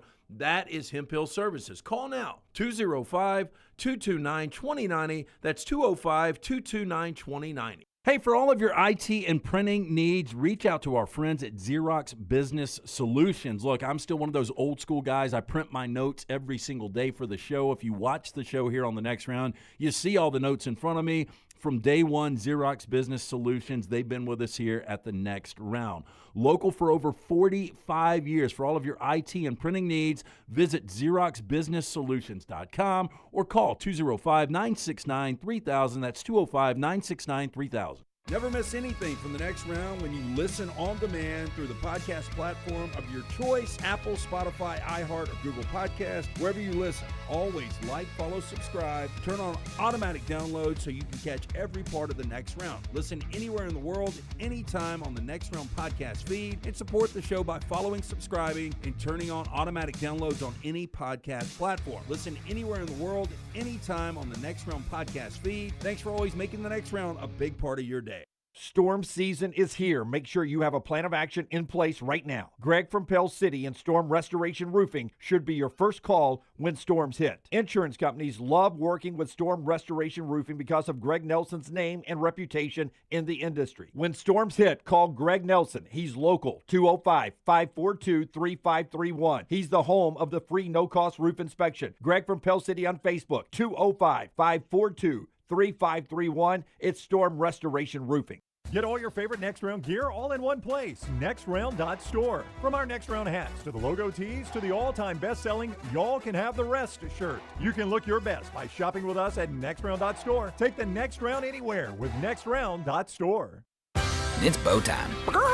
Tired of choosing between sweet and savory? Why not have both? Introducing Bojangles' new chicken and bowberry waffles. The bold Cajun chicken filet you love, now drizzled with a bowberry honey glaze and sandwiched between 2 warm waffles. Which means your favorite meal of the day just met your new favorite dish. And lucky for you, it's served all day. But it's only here for a limited time, so try chicken and bowberry waffles at Bojangles today. It's bow time. Jim Dunaway, Lance Taylor, Ryan Brown. Live from the Birmingham Racecourse Casino Studios, The Next Round, presented by Bud Light, is on now. Germie Bernard saved the game on Saturday for Alabama, and more importantly, maybe saved a few souls on Sunday with his audience of one performing for God's pleasure. Get-together that he helped put together on the north end zone steps at Bryant-Denny Stadium. Him and Tim Keenan and Isaiah Horton and Formby and Simpson, all part of a crowd of a little over 2,000 reported last night. Audience of one. What a great atmosphere. Go check that out on social media and see what the guys were doing on a start to an off weekend. Really, really cool. Germ joins us each week, courtesy of our friends at Innisfree Irish Pub and Form Energy. We've all got a Form Energy right now, 2 grapes and an orange. We'll tell you more about those. Welcome in, Germ. How are you today? Good morning. Good morning. I feel good this morning. I feel great. I'm sure you do. I am just going to do this on the fly here. Do you have your normal meeting today? Do we need to get you out in time for that meeting, or are you okay today since it's a bye week? No, we good today. We good. Perfect. Jerem's going to do the whole hour with us, guys. Yeah. Whole hour this with is Jeremy. awesome. He's not in a bathrobe or a car, so he's got plans, though. He's got plans. He's got plans. How much does this team need a bye week? Now that you're behind it and you could talk about it and it's not some sort of distraction, I mean, you look like a team with 4 straight ranked games and then a road SEC game that is in need of a bye. Yeah. I wouldn't say we need a bye. If we had to play this Saturday, we would be ready to go. But we definitely can use it just to get our mental right. Recoup our body and just just rest a little bit, man. I feel like that's really important. Like football, especially in the SEC, takes a lot out of you. It wears and tears on your body. So just be able to have this break, man. I think it's a really great opportunity for us heading into the next game. To say you were involved in the final 2.5 minutes would be an understatement. Go back to those final 2.5 minutes. You scored 2 touchdowns. I mean, just for you guys to go down there, the 2-point conversion, which was a great play call. We talked about that earlier. And then when you see, hey, what your defense did with Deontay getting the strip and Tim Keenan getting the recovery there, and then you get the ball back, you go down, you score, you win the game. What was that final 2.5 minutes like for you?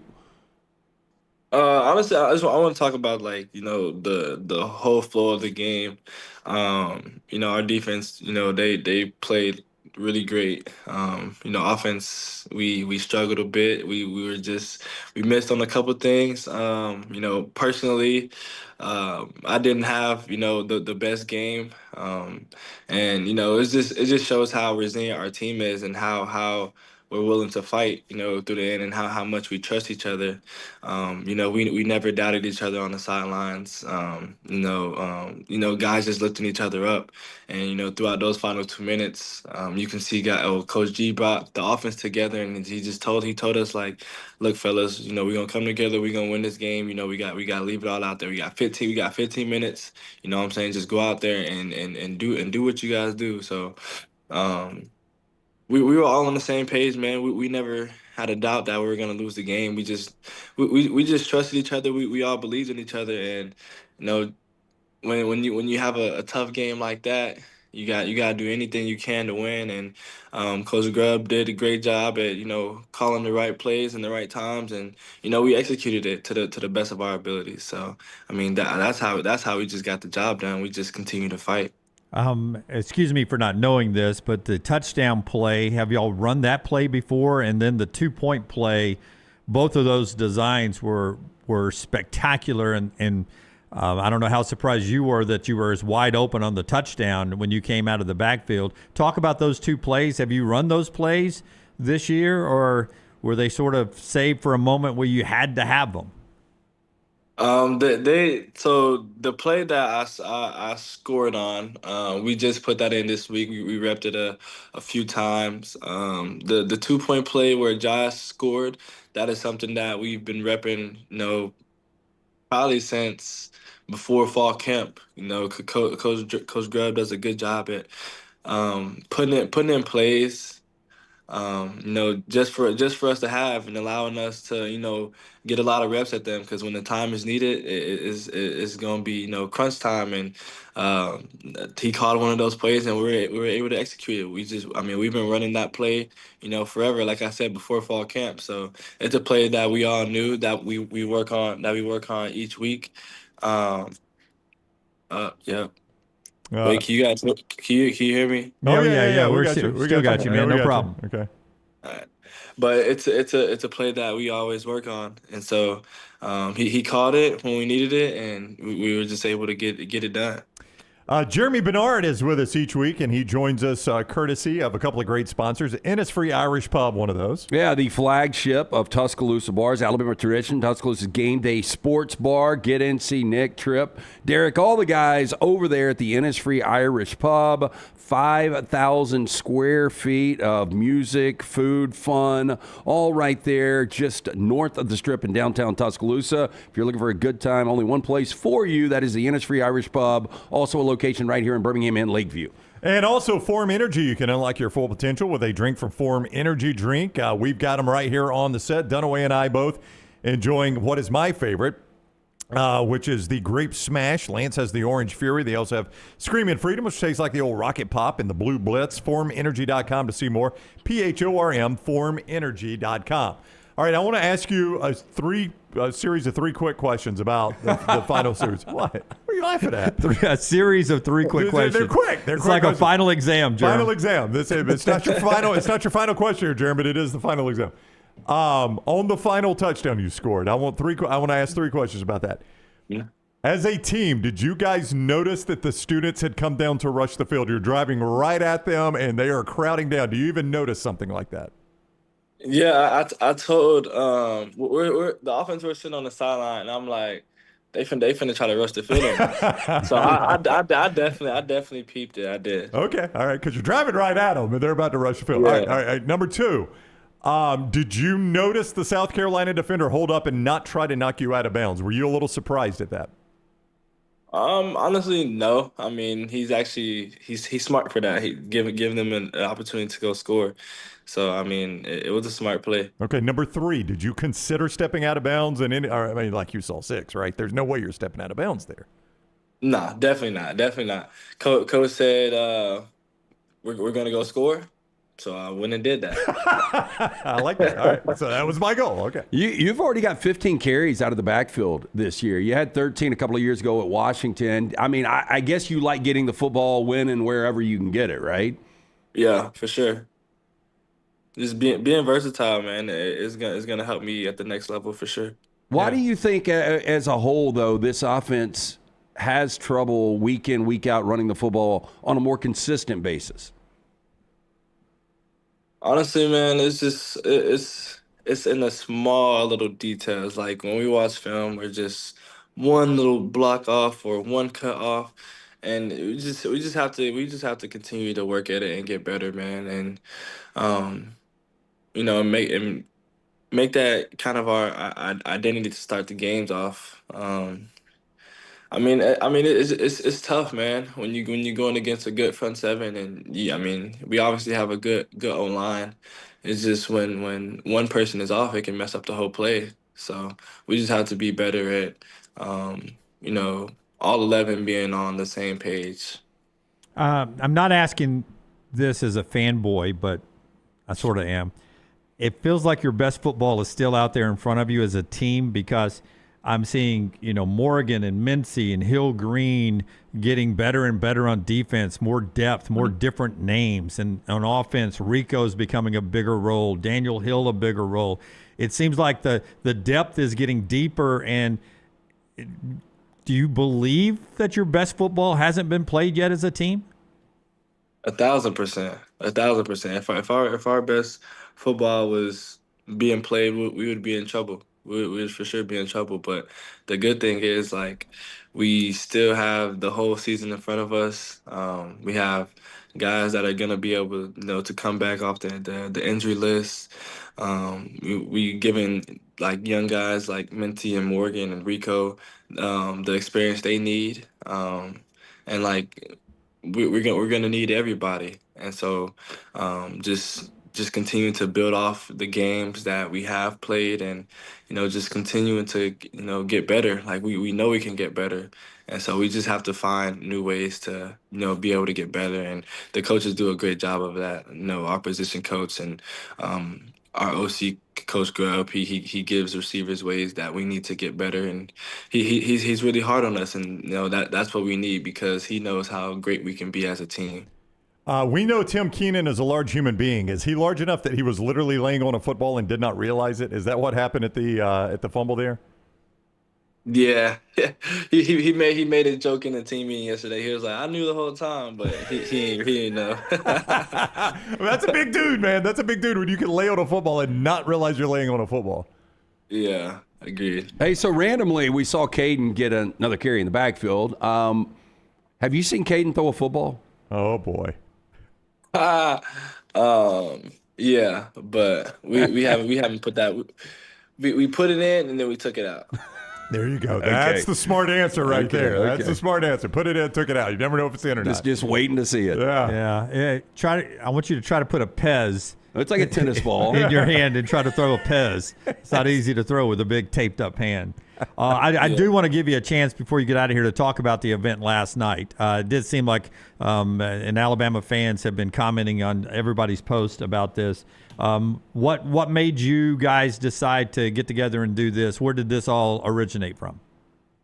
So I mean, just about 3 weeks ago, just spending time in prayer and asking God how I can, use my platform right and how I can impact this community, before I leave, because I'm leaving soon, and I just want to be able to have an impact on the community and turn people to you, and just when I woke up, the next day, like, God really he put that on my heart, and so I talked to Coach Shep about it, and he was like, "Man, I think this would be great. Like, you should start working on it."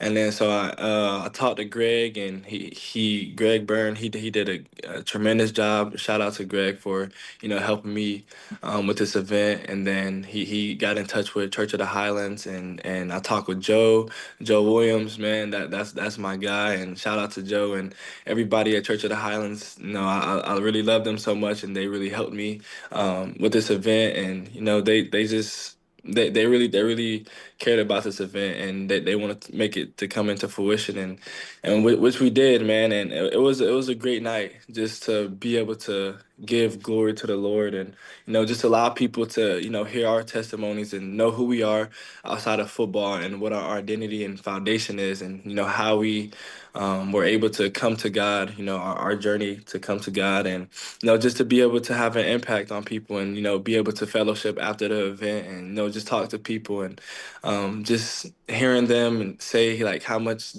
we encourage them and whatnot. Like, that's what it's about.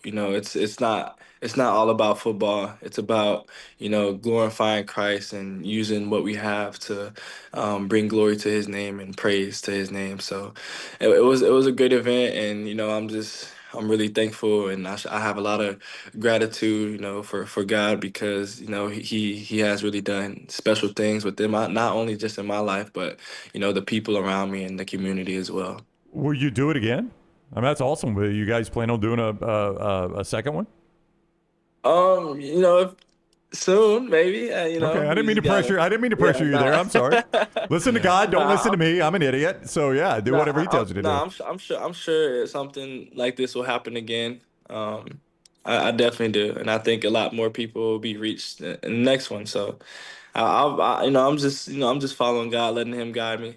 Yeah, you know what Jerem's saying? It's never good enough for you guys, is it? That's what I was about to say. I can't have enough yardage for you. We can't do enough events for you. I mean, what do you guys want me to do? Yeah, a couple of thousand people on maybe the worst weather day of the year in our state. So that was really impressive, and good for Greg Byrne and helping out and all of that. So just a wonderful job by you guys. I appreciate it, man. That was awesome. Thank you. Germ, rest up, man. Congrats on the win, and we'll talk to you next Monday about LSU. We always appreciate the time, buddy. Yes, sir. God bless you guys. All right, man. You too. Thank you. Jerem with us on the Alexander Shinara Trial Attorneys Hotline. He joins us courtesy of two sponsors. Forum Energy Drink. I've got the Grape Smash, as does Dunaway. Lance with the Orange Fury. You could see more either at forumenergy.com or just go by any energy drink retailer near you. And if they do not have Forum Energy, tell them you want to try it. PHORM. That is how you spell it.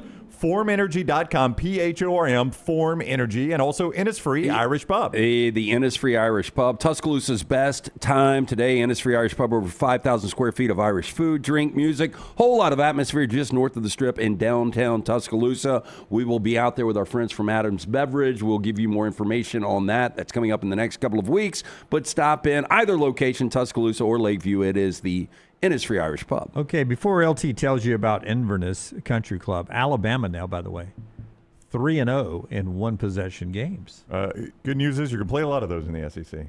So it's pretty good. Yeah. The fact they've only had 3 is pretty remarkable. I mean, go look at Look at everybody else and see how many they've played. You think, and it should have been 4 because Vanderbilt, you get the Jam Miller late touchdown where he breaks away on the 4th and 1. Yeah, so that does not count as a one-possession game. It doesn't. Well, that was a one-possession game. Yeah. Yeah. And that's, that's the sign of a team that, if you want to win a championship, you've got to win these tight games. We've equated and compared, the SEC to the NFL, so you're going to get a lot more of these. But I wonder if Alabama fans to the point where they would like some of these blowouts. Oh, yeah.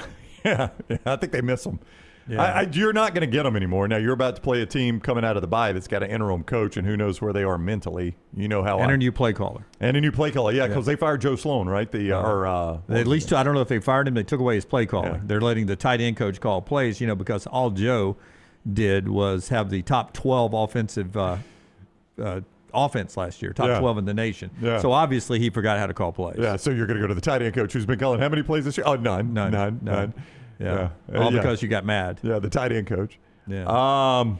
But so you don't know what he'll to expect. expect. Who knows what to expect out of the game? It'll be tough. Be a weird game. Let's get to that 4 downs. LT talked about it. Brought to you in part today by a couple of our great sponsors. One of them is our friends at Inverness Country Club, LT. The Inverness Country Club, they've got memberships that fit everyone, from the social membership, the golf membership, childcare, also a big plus. You and your wife on a day of golf or tennis, you can go have yourself a day on the court or course, knowing your kid is safe right there on site. Best days happen in Inverness. Maybe you relocated or retired. Great place to network. Make sure you reach out to Aaron. You go to ICCalabama.com for more information. That's ICCalabama.com, our friends at the Inverness Country Club. And go see America this fall and winter in an RV from Johnston RV Center. You can see more at johnstonrvcenter.com, johnstonrvcenter.com. They're getting 26s by the day. That means 25s have to get out of there. How about as low as $139 a month? As low as $139 a month. You can get in one fifth wheels at low as $589 a month with approved credit. 0 down on these prices I'm giving you with approved credit. So there's something in your price range at Johnston RV Center. Go see about it. RV warranty forever. Make sure you got a lifetime warranty on anything new and qualifying pre-owned. Lifetime warranty. Johnston RV Center, johnstonrvcenter.com. First down. Tougher loss over the weekend. South Florida in Memphis to the Tigers, or Mississippi State in their fourth quarter come apart against Texas? Mississippi State, because of the history that is now stacking up against them. But I mean, South Florida probably they blew a 17-point lead that cost them a playoff spot. Both those were a 17-point fourth quarter comeback. I was convinced at that point that Alex Golesh was going to a college football playoff and he was going to have one of these big jobs. And, that shouldn't keep him from the big job. But when you blow a 17-point lead, it doesn't help. Boy, with a potential playoff spot on the line, that American could be kind of the tiebreakers could come in. You could have a lot of one-loss teams is what I'm trying to get out here. And that could be for a playoff spot, whoever ends up winning that conference. I gave up on Memphis, so I didn't even really see that play out, but I saw every play of the Mississippi State, and that State was hard to watch. Well, look, if you talk about bad beats, I had Texas minus 6.5, and for them to come back, get it to overtime, and then cover. So it was only 6.5 because, that ball's laying on the field at the end, and I thought the kid might scoop and score it. And my immediate thought then is, what does that do to the point spread?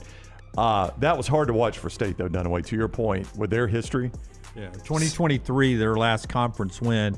They've lost 2 in overtime now. Yeah, Tennessee and Texas, and they've lost 16 straight. Yeah, and Mississippi State fans got upset when I said they weren't going to win again this year. The most improved team in football, but not going to win again. Boy, they should have. Should have, but, a lot of problems for Texas. They managed to back-to-back to win at Kentucky in overtime and at State in overtime. Is crazy. Yeah, one of the only a few ranked versus ranked. I think there's 3 this week. Texas, number 20 in the country, hosting number 9 Vandy. Vandy looks so much better than Texas. Oh, they do. Texas, a 1.5-point favorite. So much. Vandy looks so much better than them. Texas will kill them. I honestly thought Missouri was better than Vanderbilt this past weekend. I really did. Maybe so. Missouri's really good, but maybe this freshman quarterback. I'm with you, Jim. Because get ready. Here's what's going to happen. I'm with you on this. Arch Manny's going to not play. He's going to be concussed because he left the game concussed. Matthew Caldwell came in, threw the go-ahead touchdown.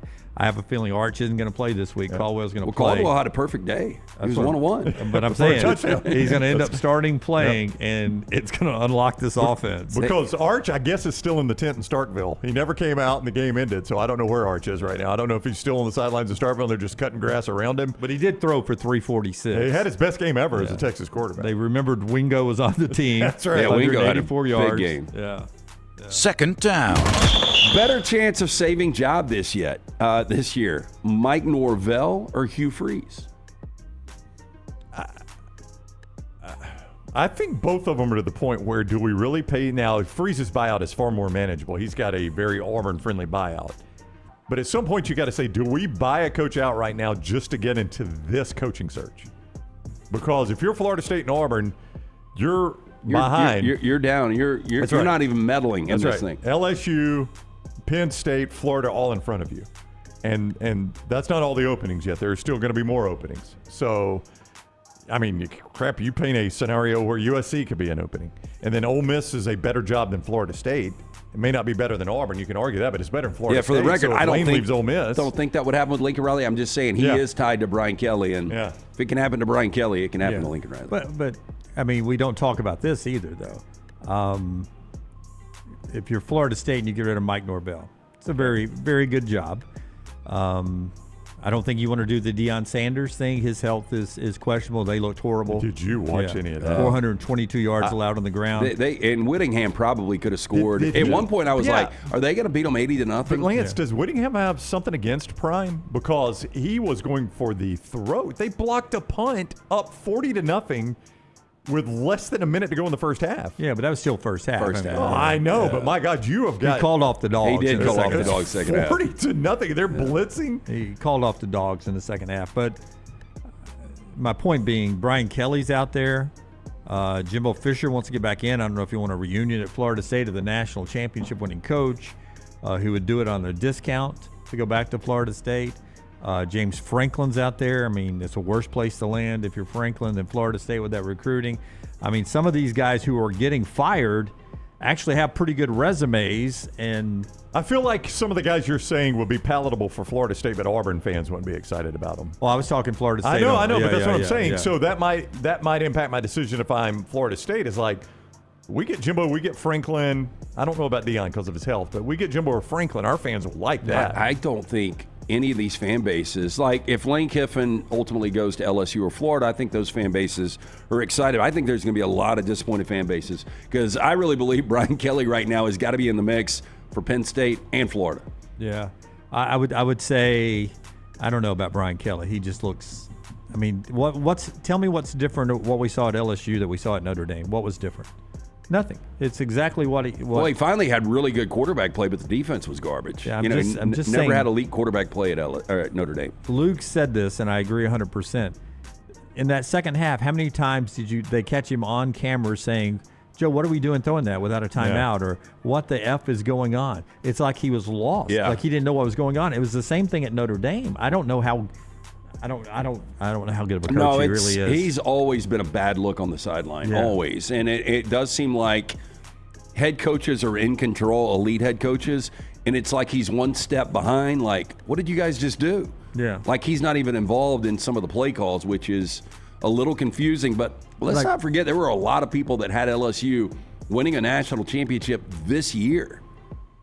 And I'm not just saying this for effect. Including you, right? I had him to win the national championship, absolutely. And Garrett Nussmeier, who for some reason I thought would be better than he was last year, when really that's just who he is. But Alabama looks like they look so well coached, especially when you put up a team like LSU against them. Yeah.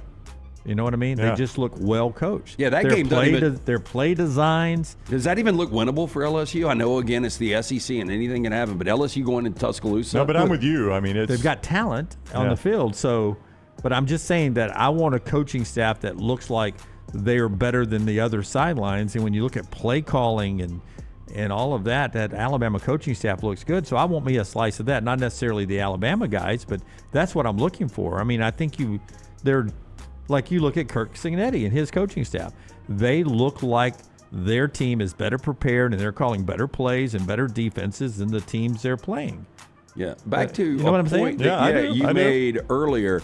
I think Ryan Grubb is going to be very much in the mix for some of these jobs. Now, I don't know which level, but like if you're Auburn, would you take a look at Ryan Grubb? I just pointed out what Andy Staples said, and I agree with him, that the best guys in the game right now are in their first coaching jobs and were elite coordinators.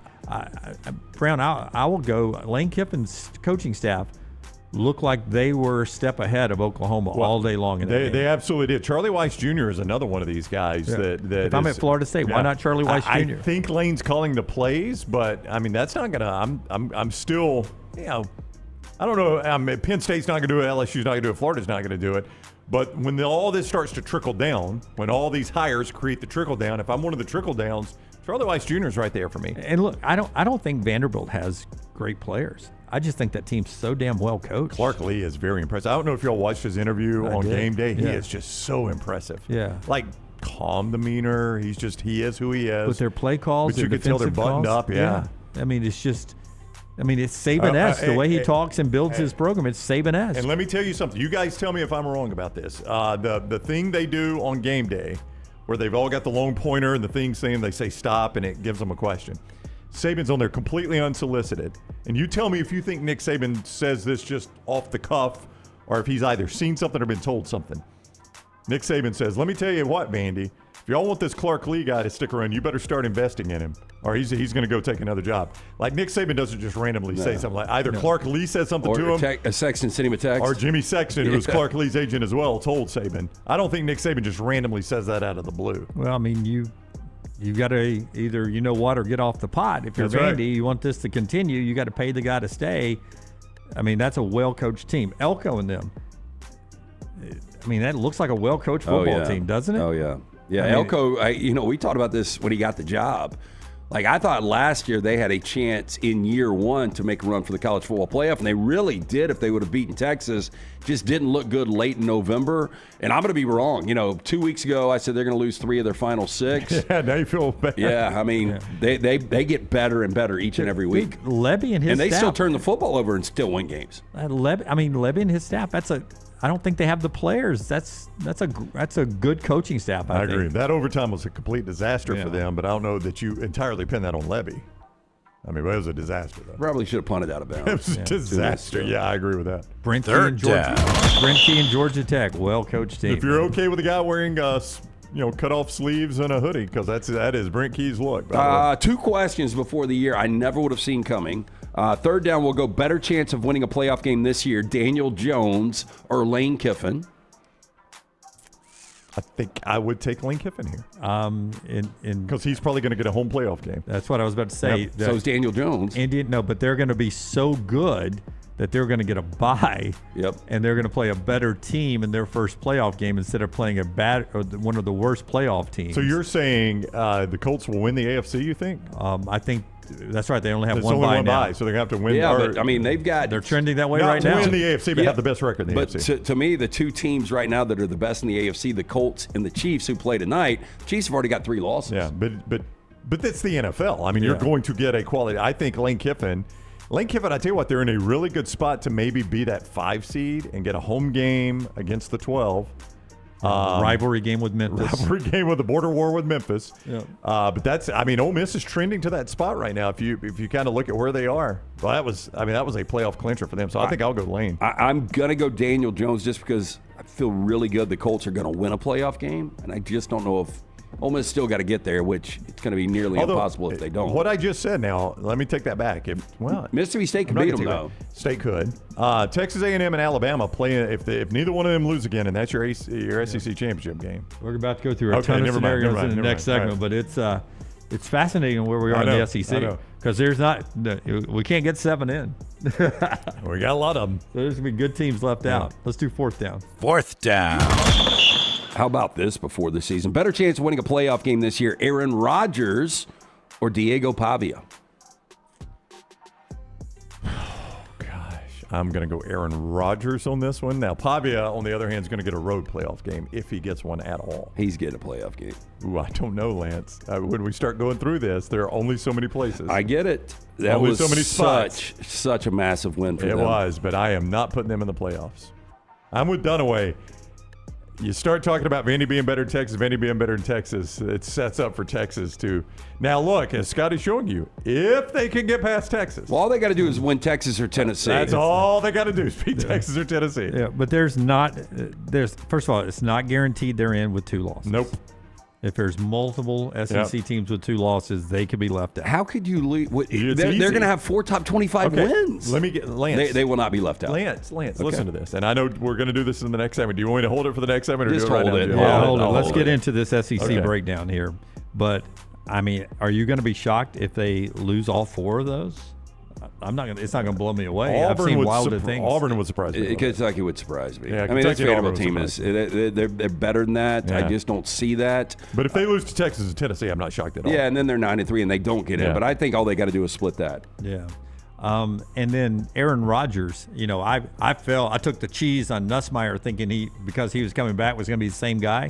I mean, there's no doubt Aaron has made Pittsburgh more competitive, but it's the same look from Aaron Rodgers. Yep. Is he unhappy with play calling? Yes. Is he unhappy with officiating? Yes. Is he unhappy with his receivers route running? Yes. Yes. Is he unhappy with his protection? Yes. Yes. Yes. Well, I mean, is he unhappy with the uniforms? Yes. Is he unhappy with the weather? But we talked about this. Like Pittsburgh's defense somebody pissed in his kombucha. Can play lights out, but you just don't have playmakers. Like Jalen Warren, you don't trust him to take a game over and close as a running back. And DK Metcalf is not playing up to what people thought he would do. I mean, he's been okay, but I told my wife last night. I told Jennifer last night. Dunaway, she walked in. She goes, "What are those uniforms?" Oh. And I said, "I will credit our good friend Jim Dunaway for saying I should never turn on an NFL game and wonder who's playing, and I have to with both of them." Yeah.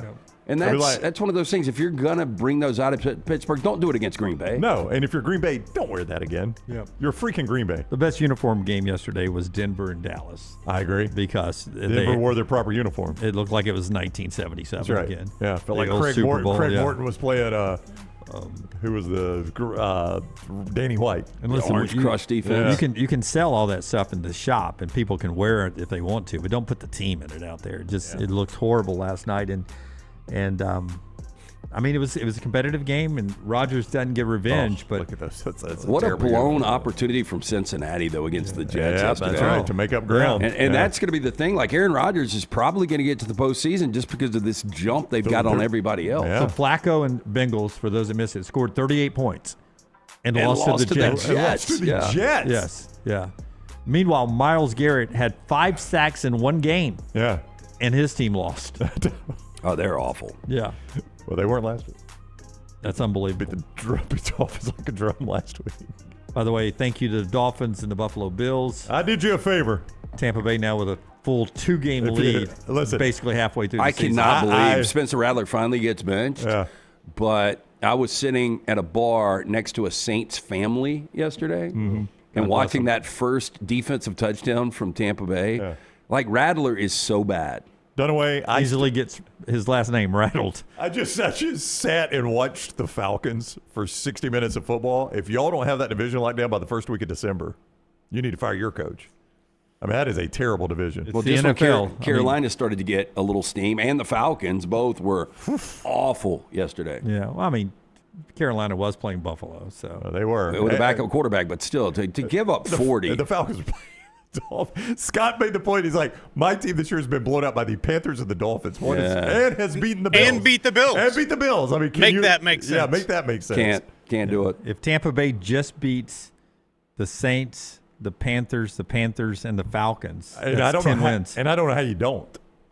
Those are awful teams. Yeah. I mean, Kirk Cousins, I can't express to you how, I don't know how bad it looked on TV because nobody watched that game, I'm sure. In person, Rex Ryan called it the worst performance he has ever seen. From a quarterback? Yeah. Well, it looked like Little League. You know how you go watch a Little League team and they try to throw and they can't complete it? That's what Kirk Cousins looked like. He's got the yips. I mean, if you go back to last year, some of the throws he was missing, and one of the reasons we saw Penix late, but that was kind of an audition. A lot of people believed that Cousins would come in and before the trade deadline, maybe somebody would try to pick him up, maybe the New Orleans Saints, and nobody wants to touch him. Not after that. Yeah. And the Dolphins' defense is no good, and he couldn't complete passes. Skip Holtz was watching that and saying, nope, not on the Stallions. When we come back, that SEC playoff scenario, we'll talk about that as we continue throughout the day. Our stock report later in the show that's being brought to you by Central State Bank. had a chance to see their CEO and a couple of their folks at the Shelby County Hall of Fame last week. I just opened an account with them this morning. Unbelievable. How about that? Yeah, they got Lance's money now, so you can certainly trust them with yours. They don't just open accounts, as Lance will tell you.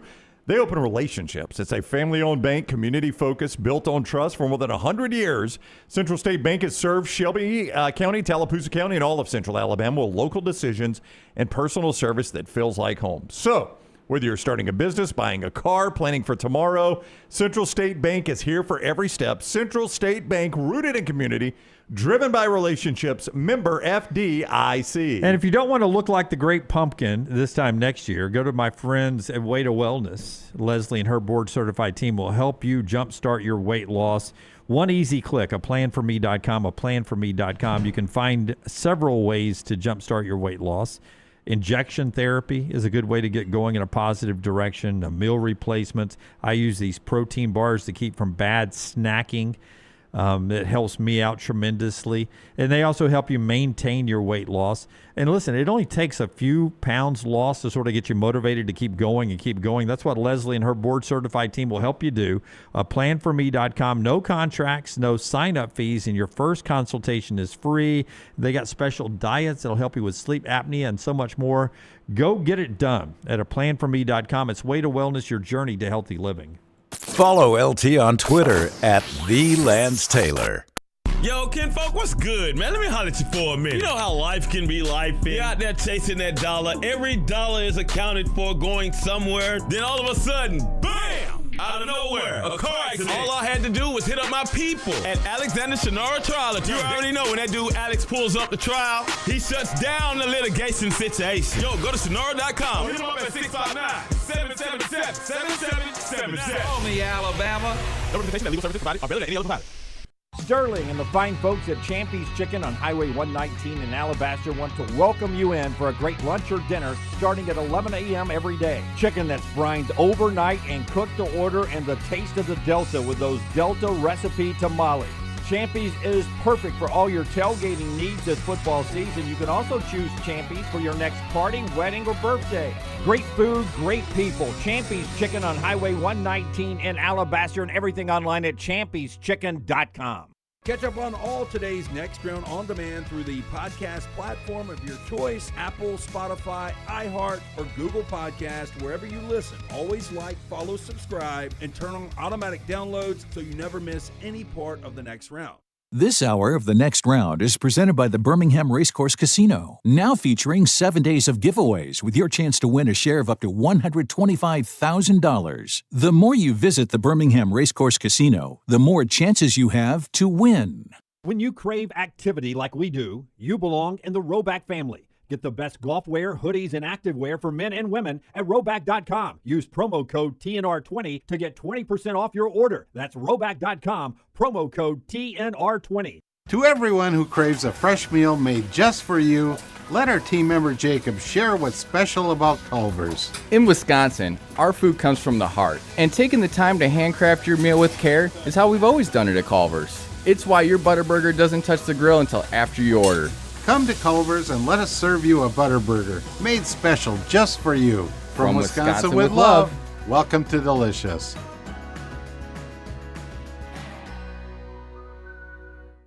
Stop by the New York Butcher Shop and pick up the finest in certified Angus prime beef steaks and burgers, premium pork chops, ribs, and all-natural chicken cut to order just for you.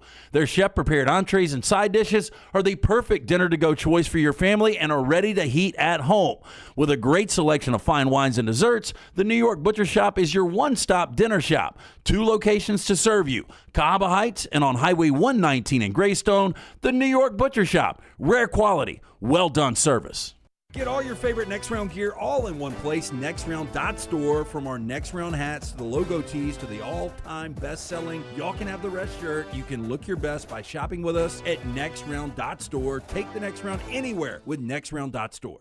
Hey, there's nothing worse than waking up to a plumbing problem. Don't get caught in a flooded house. Call the guys at Hemphill Services. Adam, Chad, and the team at Hemphill are the only ones I trust to fix it and fix it right the first time. Hemphill Services does it right and always at a fair price. For all of your plumbing, cooling, and heating needs, Trust the name that Birmingham has trusted since 1954.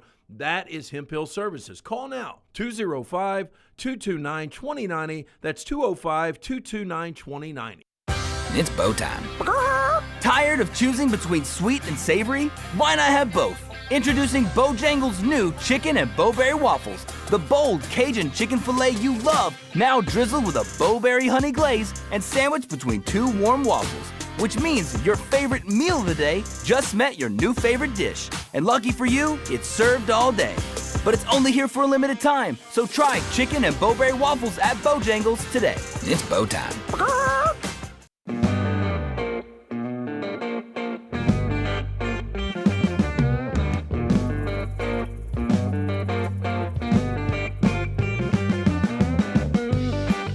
Back with you on the next round as we roll on here. LTD&B with you. Show number 1066.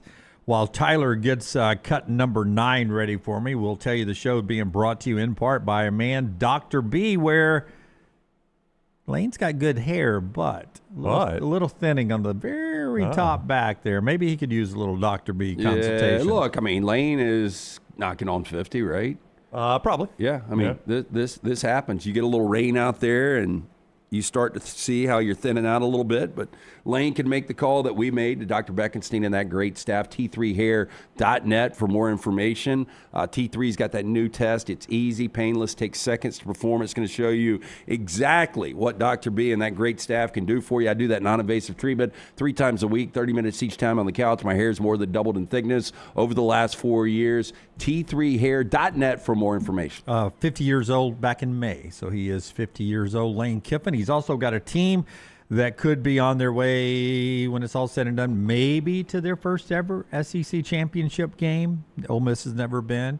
Could be on their way to their first ever college football playoff.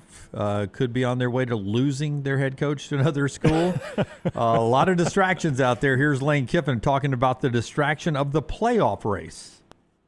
Is it going to be difficult just to get guys to focus on one game at a time and not think about all the playoff picture discussion that's coming in the next few days?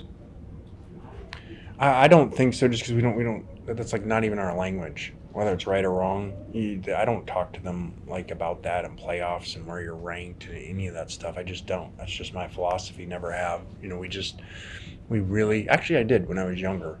And it's been a lot of years now, I don't talk to them that way because it's just about staying in the process. And, you know, that probably was going to coach for those 3 years, you know, Coach Saban and learning that, like, get caught up in all that noise, and as he says, rat poison versus just none of that matters. What matters is getting better in these individual areas so that you finish off games like this. Now, he told Molly McGrath, he addressed it with the team on Friday night in Norman, that he wanted to talk to the team about all the noise about him in Florida, and now, you know, just amplify that with LSU or anywhere else.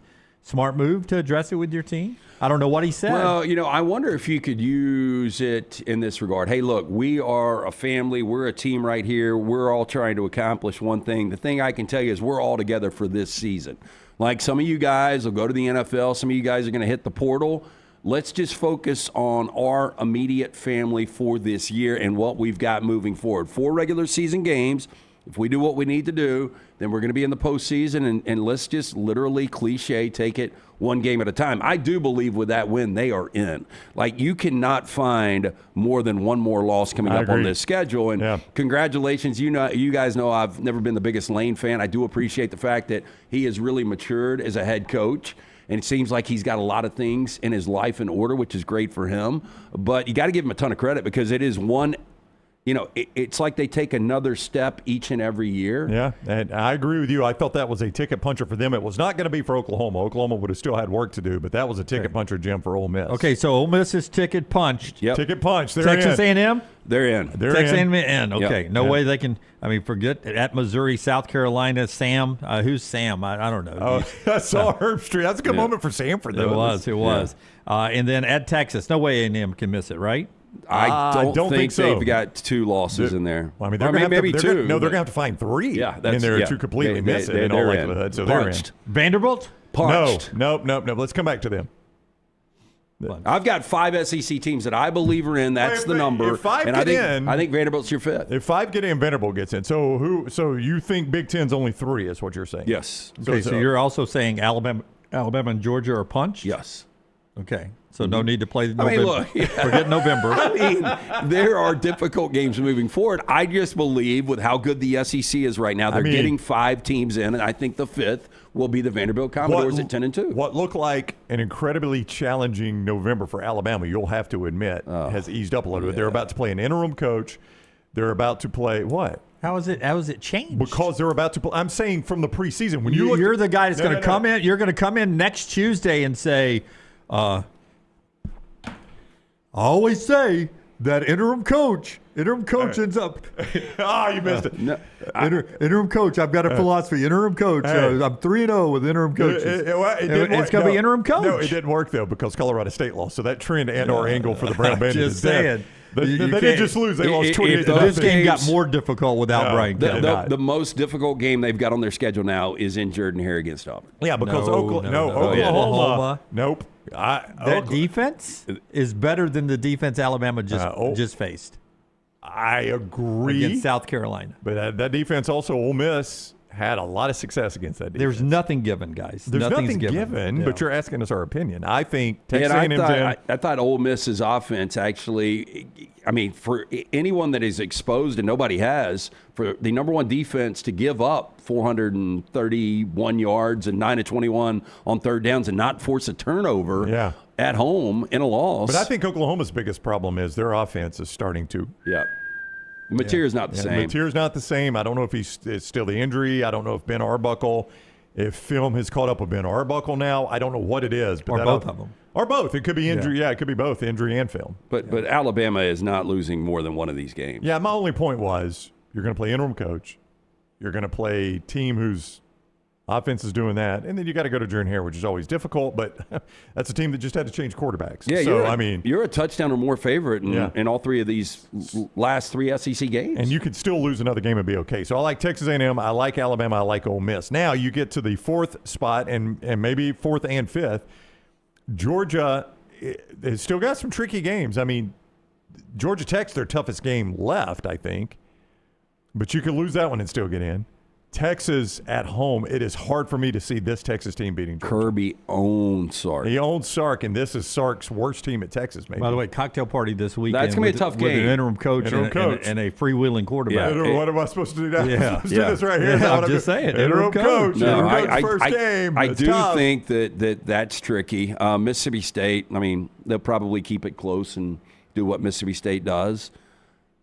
But, yeah, I think that they go 4-1, and I think they get in. Tennessee, We're talking about Georgia here? Yeah, I'm talking about Georgia. Oklahoma at Tennessee this weekend's an elimination. It is an elimination game, but even with a win, it's not a punch ticket game. It's only an elimination game. It is not a win your way in game. But, yes, the loser of Tennessee-Oklahoma is out of the playoff discussion. But if Tennessee beats Oklahoma, well, New Mexico State at Florida, and then there's the Vandy game. I mean, the Vandy game still hangs out there, which could be for a playoff spot, which is remarkable to consider. Okay, but so if Georgia and Alabama's there, this is getting my point. Okay. If Georgia and Alabama's there, Ole Miss and Texas A&M's there. Okay, Vandy hasn't lost going into that Tennessee game. Tennessee hasn't lost going into that Tennessee game. That's and a playoff Tennessee spot. beats Vandy. Oh, then Tennessee's in. Vandy stays home. So Vandy's a 2-loss team, not in. Out. Yeah. No, I mean, there's your scenario that leaves them out. I don't think Vandy 2 losses locks them in. Oh, I think Vandy 2 losses are in. So you're they just lost to Tennessee. So now you're going to leave Tennessee out? Well, at that point, so let me see. Where do we have Tennessee at that point? Are they 10-2 too? Yes, they're 10-2. 6-2 in conference. Yep. Yeah, it gets trickier. And that's my point. Yeah. Well, because I don't think they've got the resume Vanderbilt does. Yeah, but they just beat them head-to-head, and it is the very last thing the committee would have seen from those two teams. Maybe you get 6 in. How are you going to do that? Okay, so 6, ACC 7, Big 12 8, Group 5 9, 3 Big 12 or Big 10s. Yeah, you can get 6. You're leaving Notre Dame out? Oh, yeah, Notre Dame. Yeah, I forgot those about sons that. of bitches. Those pesky Irish. Yeah. And are you going to leave Georgia Tech or Miami out when they play each other? Unbeaten Georgia Tech against 1-loss Miami, and Miami wins that game to get the automatic bid. You're going to leave 1-loss Georgia Tech out? In other words, this year's SMU? Hey, I am convinced Michael Irvin or somebody on that sideline, Jimmy Johnson, had money on Miami. They were minus 29.5. It was 7-7 halftime. And all they did was figure out a way to score every drive, including their final drive. With under a minute, they punched it in. I don't know if you guys were watching that. That was incredible. And they kept flashing to Michael Irvin on the sideline. Oh, yeah. So your Georgia Tech argument there then, Dunaway, goes back to Georgia Tech, which could impact your Georgia SEC argument as well. You start to get intertwined here in these. Yeah, I think if Georgia doesn't lose again, where are they? 2 losses? If Georgia does not lose again, they've got 2 right now. Alabama and Georgia only got 1. Alabama. Oh, yeah, so that's 2-loss Georgia and undefeated Georgia Tech. Yeah, I think you jump ahead to what is this? It's going to be week 14, rivalry weekend, and you look at how many playoff implication games we could have. Yeah, I mean it's going to be a special because week. if Texas can find a way to beat Georgia, I don't think this happens. Find a way to beat Georgia, and then Texas A&M. For Texas, I mean, A&M's probably already in, but for Texas, that becomes a ticket puncher. Yeah. A bid stealer, as we call it. Yeah, I mean, like if Texas wins out, right? That's what I'm saying, yeah. If they beat Georgia, then all of a sudden they're playing A&M at home for the playoffs. Yeah, and that same day, that same Black Friday, you've got Georgia and Georgia Tech at 2:30. Yeah, which is massive playoff implications. Now, Vandy loses at Texas this weekend. South Carolina beats Ole Miss in Oxford this weekend. Oh, you're I'm just close saying. You're close to losing me. I'm just saying. I mean, they're going to play the games. I know. They're going to play the games. games. Well, again, we're putting faith in Lane, who went to Florida in the playoffs last year and lost at Florida. So, that just shows you anything can happen. One more thing to get to in this segment, show being brought to you by our friends at Michelson Laser Vision. Tell us about Michelson, LT. 205-969-8100, the number I called way back in 2003. Dr. Mark Michelson, the first to perform the laser procedure in the state of Alabama back in 1995. When I got the procedure done, had the 2200 vision, didn't realize I was legally blind without the aid of contacts. After the procedure, still have it, 20/15 vision, better than 20/20. 205-969-8100. Ask for Amy for more information. MichelsonLaserVision.com. Hey, football fans, whether high school or college, you want to celebrate a big win or just a fun game, cheering your heart out in the stands, treat yourself to something tasty at Culver's. From juicy butter burgers to creamy fresh frozen custard, the crispy crinkle-cut fries, the gooey golden cheese curds. There's something for everybody at Culver's. Win or lose, Culver's is the perfect place to celebrate the sweet memories you'll make all season long. So if you're in Birmingham, stop by the Culver's on Stadium Trace or Tattersall Park and make this game day a delicious one at Culver's. Welcome to Delicious. A&M, Ole Miss, Georgia Tech, Vandy, BYU. I mean, you could have 6 first-time playoff teams. It's crazy. Throw Memphis in there. I mean, we could yeah, Indiana's going to be old school with this, right? Yeah, they really are. Yeah, they won't even count. Yeah, be the back-to-back years for them. Yeah. Before we get too far from this, can I just go back? Iowa, you've just completely discounted a 10-2 Iowa. Their remaining games are Oregon and USC, so you're probably smart in doing that. I had Iowa minus 9.5. I had it in our pick 3, but also obviously gave it out on Saturday, and I watched until I didn't have to watch anymore, which was in the second quarter. That seems like a different Iowa team. It does, but they've still got to play Oregon and USC. So they're probably going to pick up loss number 3. Yeah, look, and they're not even ranked right now. The other Big Ten team of note, you cannot completely ignore this team. They host Purdue. They're at Northwestern. They're at Maryland. They should win all 3 of those. And then they play Ohio State, a game that they have owned of late. And I know it looks unwinnable for them. They're just not really good. But they own that game. They weren't good last year either. But they're just not that good. They weren't good last year either, and they won that What's game. What's USC's record right now? 5-2. 5-2. I mean, they're not out of it either. They're 1 loss in the Big Ten. Yeah, I did believe that last week was an elimination game between them and Notre Dame, and obviously they lost that game. USC's at Nebraska, big game for them. I think they win that game, though. Northwestern, Iowa, and at Oregon, then UCLA. So that's the thing. Oregon's going to stand in the way of a lot of these teams. For Oregon to lose twice at home in one season seems far-fetched. Yeah, Oregon's still got Iowa and USC, so that's bad for those two teams. Deontay Moore broken nose in that game, and they only win 21-7 against lowly Wisconsin. Oh, that was a weird game. It was. Yeah. It cost a lot of people money. A lot of people had Oregon giving as many points as you could. That saw one of my screens for about 10 minutes. Yeah, that and Michigan State. Prime time wasn't great. Oh, do you want me to can I real quick fix the 4K thing? So here's what I did Saturday night. I was proud of myself. When you get the 4K game on ESPN that doesn't give you the nat sound in the break, which I like it when it gives you the nat sound. You hear what's going on in the stadium and all that. But for whatever reason, Texas A&M, LSU just go silent in the break. I just took my Bluetooth up to the speaker and I DJ'd in the basement, and everybody there seemed to enjoy it. Okay. So I just did a little DJ, and I'd fade it out right as Chris Fowler started talking again. Wow. Let's do a little DJ in the basement, man. And Did we mix tequila in on Saturday? There was no tequila being consumed at that point, at least out of my cup. I can't speak for everyone there. There might have been some alcohol being consumed. But, no, I was just DJing in the basement. And we even did a theme. We did one-hit wonders. So we were playing a little one-hit wonder right there in the basement. You get 2.5 minutes of a song. Everybody seemed to enjoy it. So you've transitioned Club LT, which was in full effect 2 years ago. Yeah, it's Club Brown now. We got DJ going. I don't want to put that much in work and watching the game. So I'm literally sitting there on my phone. I just got the next song queued, hit play as soon as they go to break, and it goes silent. We're good to go. That is Brown's way of solving silence in the ESPN only 4K viewing. If you're doing that, needle threaded, that's not a problem on the other networks. They actually show commercials, and it's not always a problem on ABC, ESPN. I don't know why it's just randomly a problem. Yeah, I like commercials more than complete silence. I agree with you. Yeah.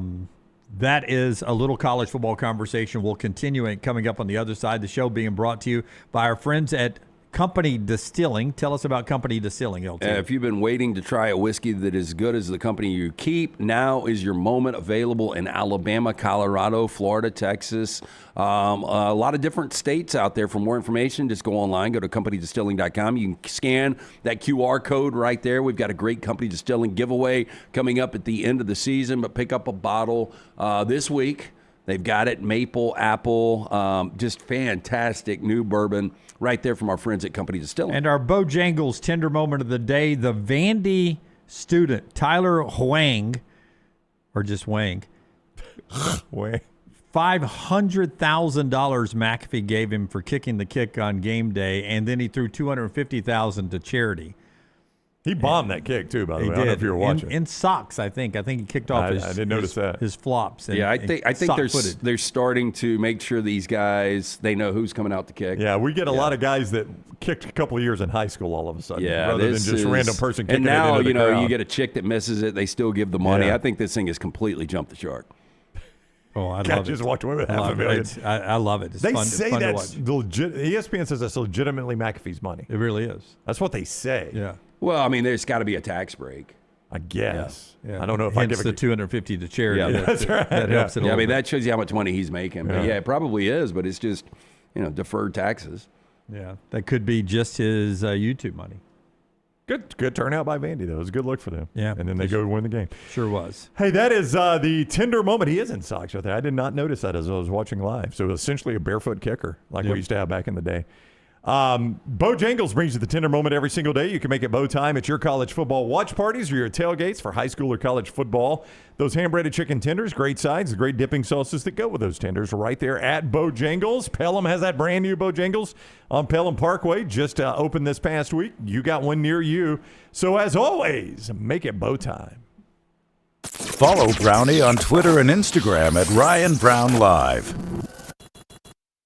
Honey, a while back, life knocked me flat on my behind. I was hit by an 18-wheeler, and Lord of mercy, it left me hurting. Now, I heard through the grapevine that Alexander Shannara had recovered big money for some people. You been hurt? Can't work? Don't sit there suffering. Call my people at Alexander Shannara Trial Attorneys. Ain't gonna cost you a dime, so pick up the phone and dial 659-777-7777 or go to Shannara.com, because when I called, Alexander Shannara answered. Call me, Alabama. No representation made that the legal services provided are better than legal services provided by other attorneys. Storm season is here. Make sure you have a plan of action in place right now. Greg from Pell City and Storm Restoration Roofing should be your first call when storms hit. Insurance companies love working with Storm Restoration Roofing because of Greg Nelson's name and reputation in the industry. When storms hit, call Greg Nelson. He's local, 205-542-3531. He's the home of the free no-cost roof inspection. Greg from Pell City on Facebook, 205-542-3531. It's Storm Restoration Roofing.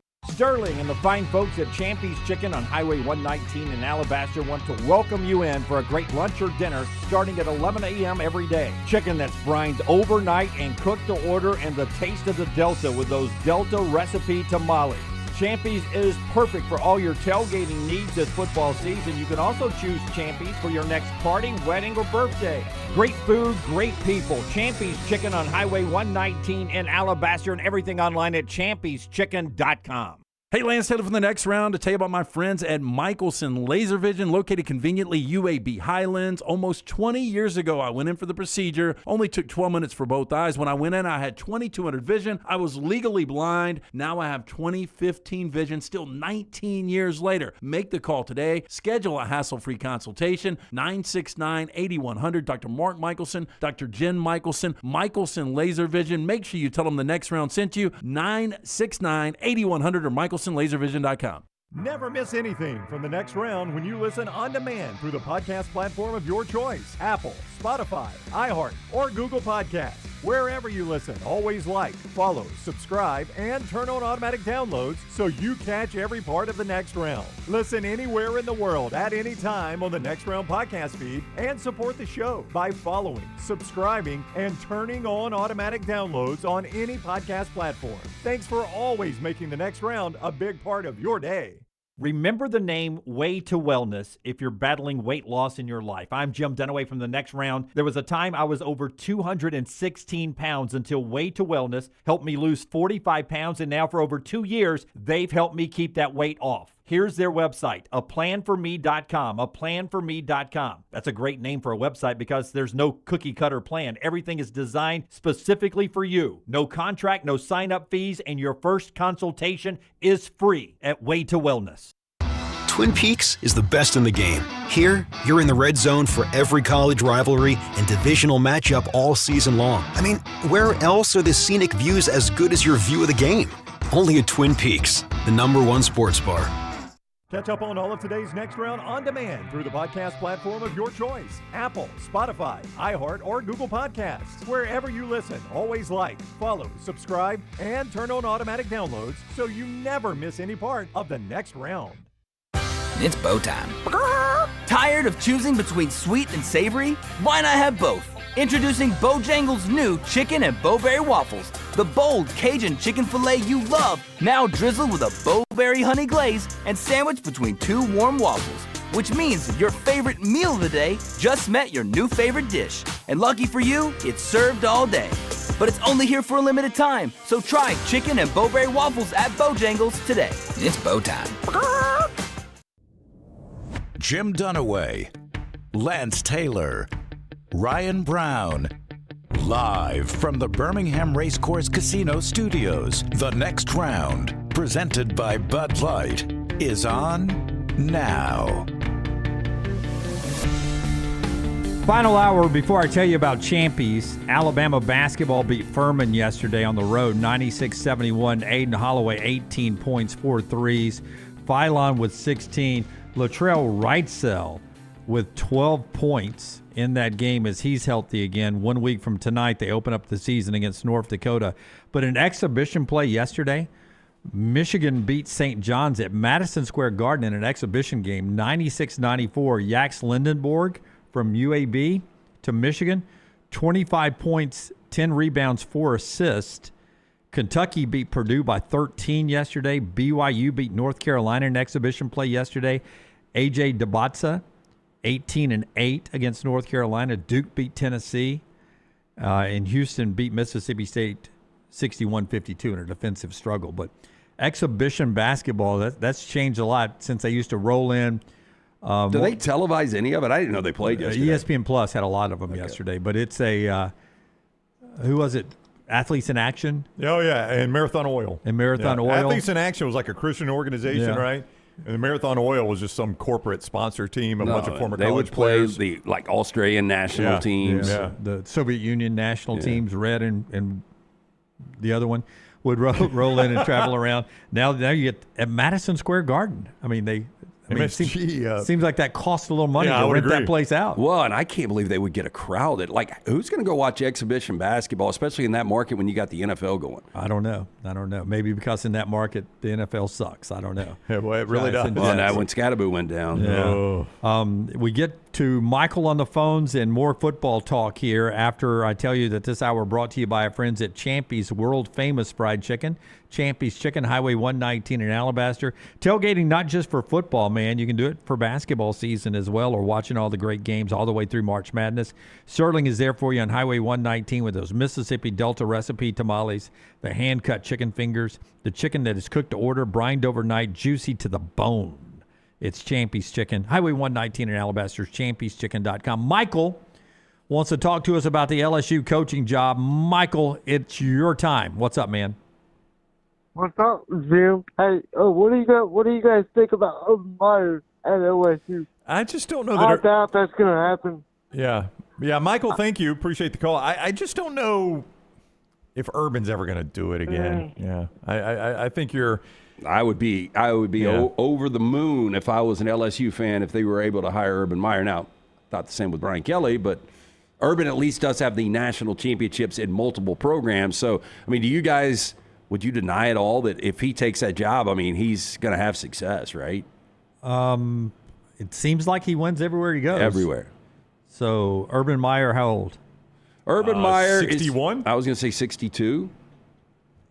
I'll pull it up real quick. But here. you know what? You've still. if I could get a good decade out of him. Yeah. 61. 61. Yeah. He turned 61 in July, so he would be 62 before the start of the next season. Brian Kelly, 63, and you're talking about him coaching somewhere else. I mean, I think Brian Kelly will definitely be coaching again next year. I guess I don't know what the offset language is like. Oh, it's offset. Okay. Well, they still haven't negotiated. There's a chance he gets upfront lump sum and he's done. They're still negotiating that, which is weird that he's out and they haven't agreed upon a settlement. It's when you make decisions based on alcohol. Yeah. As of right now, he's just making his normal salary as it is always paid until they negotiate what the end looks So like. to your point is they could say we'll pay you $28 million lump sum, That's and right. if you get another job, you get another job. You get another job, you keep all $28 million. Yeah. Deal for everybody at that point. Yeah, I mean, Urban Meyer, that's a name I just really haven't even thought about. But if you can get him, get him. He looks so happy doing what he's doing. All right, let's talk about some of the other games around the conference and around the country, and we'll get back to Alabama's big win over South Carolina and Auburn's win over Arkansas as well. But first, let's talk specifically about what Texas A&M is and what they were able to do. Cut 8 if you can, Tyler. Here's Mike Elko getting asked about going into LSU, and for this is like Alabama last year in Baton Rouge and now Texas A&M at Baton Rouge. This is where when we do these off-season things about Tiger Stadium being the toughest place to play. Okay, now you pointed out Alabama, and now you pointed out Texas A&M. They're 20-2 in night games. And other than those two, those are the two they've lost. Yeah, they were beatdowns. Those are two beatdowns. Mike Elko knows what his team accomplished Saturday night, though. They're 20-1 under BK in night games here, so it's hard to win here, obviously. 20-2. 22. You saw how loud it gets when it got in that second quarter. How proud are you of the poise of your team, and how much does it mean to get a win when it's hard to get a win?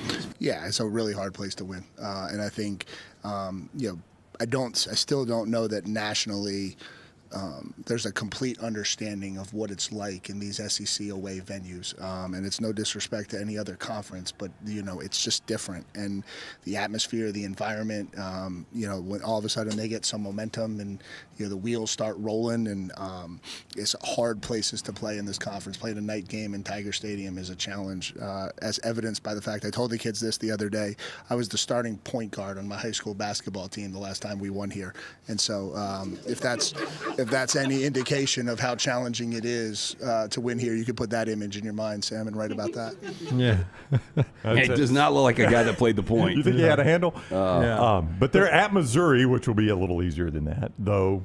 I'm told Missouri's a tough place to play, and Alabama certainly seemed to. And the Matt Zollers kid, did you guys see? Like, I knew it was a completion. Like, And I'm like, this is Missouri's yeah, backup Missouri quarterback Vanderbilt. against Vandy. Yeah, Yes. the final play of the game, Yeah. and he's literally 6 inches short. So close. But I think Zollers is actually going to be okay. And then they're at Texas. That's going to be a tough place to play. But they can lose on. both those, still get in. Yeah. Of So, course, I mean, their most impressive win at Notre Dame, but that was really the only other quality win they've had this year was Saturday night. Now, the way they played in the second half, I think you can say they're impressive. legitimate. Yeah, so impressive. 7 sacks, 11 tackles for losses. Yeah, I'm glad you brought up the 7 sacks because, we talk about Marcel Reed, and I still think Reed electrifying. You heard Herb Street say he reminds him a little bit of Lamar Jackson as far as his ability to start, stop, change the direction. But Marcel Reed's going to cost him a game, but they can get after the quarterback. Marcel Reed, the quarterback for A&M, 202 yards passing, 108 yards rushing. And then they just got speed not just on defense, the receivers and Concepcion, who had the punt return, the Mario Craver, Bethel Roman. It's a really good team, but it's Texas A&M. And that guy, Mike Elko, as we were setting it up here, wants to only talk about right now, the here and now. Doesn't want to talk about history. But the history is at Texas A&M, they get to this point, and November is not good for them usually. November is not good for them usually. It wasn't good for them last year. They were sort of in a good spot going into this month last year, and they lost. So do we have faith? Brown just gave you the schedule. Do we have faith that this team can stick the landing? Can they be in Atlanta? Can they win an SEC championship? Can they contend for a national championship? They've got one vote now. First place vote in the AP Top 25 poll. They're number 3 in the country. Yeah, they just pulled a kill shot on Brian Kelly and what they did in the second half. But with that said, I think they've got a better chance of being 10-2 than they do of 12-0. It's just not going to blow me away, Lance, if they lose to Mizzou coming out of this bye week on the road. I mean, it's just the way the SEC is. That doesn't sound like what we were talking about last hour, though. But I agree with you. I mean, they could lose this game, though Pribula's injury, though he struggles to throw the ball downfield, they may stumble into a better passing quarterback with the injury. Possibly, and you saw Ahmad Hardy was back and, was a factor, and Kevin Coleman was a factor for this offense. Yeah, that's a good Vanderbilt defense, too. Yeah, and I thought Missouri was the better team. I really did. I just thought there was some literally bad breaks in that game. With all that said, I think Missouri's going to beat A&M. Now, I thought LSU was going to beat them. I did too. But I don't know if it matters. Yeah, I think that's just a tough spot in terms of them going undefeated. I mean, it's purely in terms of them going undefeated. And one place it would matter is potentially in Atlanta, because if you've got one-loss teams tied, I don't know, Ole Miss is not going to play Texas A&M. Alabama's not going to play Texas A&M. So if they're all one loss in conference, I don't know how all that's going to shake out. So it could actually have a significant impact on seeding, on playing in the SEC championship and all of that. Just saying the way the SEC works, like I could see them losing coming out of the bye at Missouri. I mean, I could see it happening. Alabama-Georgia is going to be the matchup in Atlanta. It always is. Always is. It really is. That's what's going to happen again this year. By the way, last 15 SEC champions. 8 of them are Alabama. Okay. 4 of them are Georgia. 2 LSU. 2 Auburn, 2 LSU. So maybe it's only 3 Georgia. 3 Georgia. Okay. 2 LSU, 2 Auburn. All right. That's your last 15 is what That's your last 15. It's among 4 teams. Yeah. Texas A&M's name not mentioned. They've never been. Never been. Neither's Ole Miss. Nope. Both of them could punch their tickets to get there. Let's go to that game in Nashville to cut 10, Diego Pavia. It wasn't a typical Diego Pavia game, though they won the football game. He had no passing touchdowns. He did dive into the end zone, but Vandy had just 265 total yards of offense. Here's Diego getting asked about the Heisman Trophy. I got to ask it. Vanderbilt launched the campaign this week. Do you believe you should win the Heisman? Why? But beyond all that, too, how bad do you want it to just kind of, for your O-line, for the rest of the people around you to prove what you guys have done here? First off, hell yeah, I believe it. We just got to keep winning football games. And, I feel like the schedule that we got, obviously it's a difficult schedule playing in the SEC. You'll play a lot of ranked teams. Our line's great. They felt like they didn't play their best game today. They came to me and we're saying sorry or whatever. I'm like, dude, we won. But that's not the standard around here. We want to dominate, and, offensively we'll get it together and be prepared for Texas. I wish I could give someone credit, but over the weekend I saw this, and I agree 100%. He is Johnny Manziel without the talent. Wow. Yeah, well, they're good friends. If you'll just pop the picture up real quick for us, sir. His hat says 2, his number, turnt. 2 turnt. Two I guess turnt. that's his brand now. And by the way, I think he's the best Vanderbilt quarterback I've ever seen. Better I'm just than saying Cutler? that he's better than Cutler. Okay. No, at Vanderbilt. Oh, okay. You see what I'm saying? Yeah, I guess so. Your best quarterback you've seen play at Vanderbilt. Yes. Okay. Now, all is right. that 1 diamond necklace or is No. that 3 I diamond believe necklace? that is 3. Yeah, that's 2, a maybe lot of 3. chain. 2, maybe 3. And then the thing hanging down is his earbuds. Yeah. Hanging down. Quite the look. It is quite the look. Yeah. But if you listen to Clark Lee, he's the swagger, man. He's the guy that stirs the drink. I think right now there is a good chance he would be in New York at the end of the year for the ceremony. We'll see how the season plays out. And He was 10 of 19 for 129 and an interception. That's not Heisman numbers. No, they're not Heisman numbers at all. But I think you can have not one awful game like Carson Beck had, against who was it 2 weeks ago? Louisville. But you can have an off day. It's just remarkable how impactful this right out of game day. Well, it's on ABC.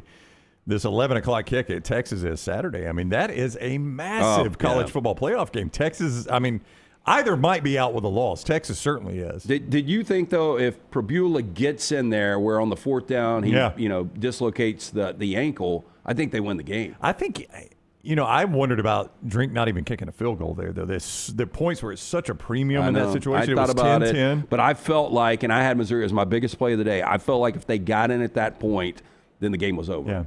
Yeah, I think if they go up 17-10, I mean, ultimately it shows Vandy only scored 17. If they go up 17-10, they probably win the game. But I still think with points at a premium, 13-10, I still feel good about Missouri at 13-10, the way that game had been played.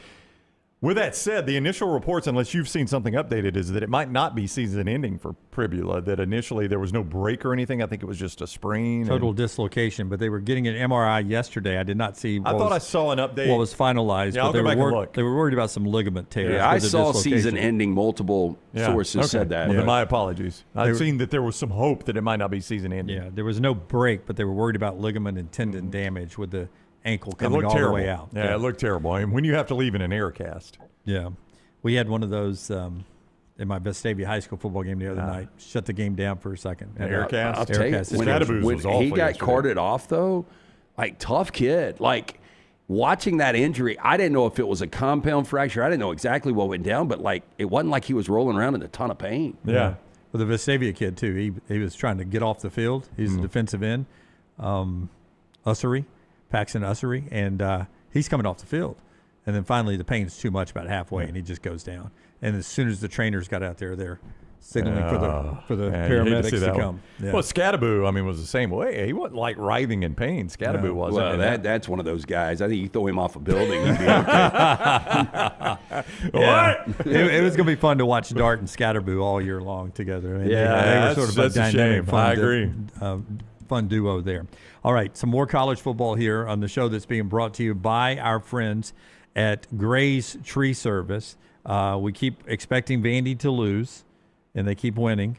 That's a mistake on my part.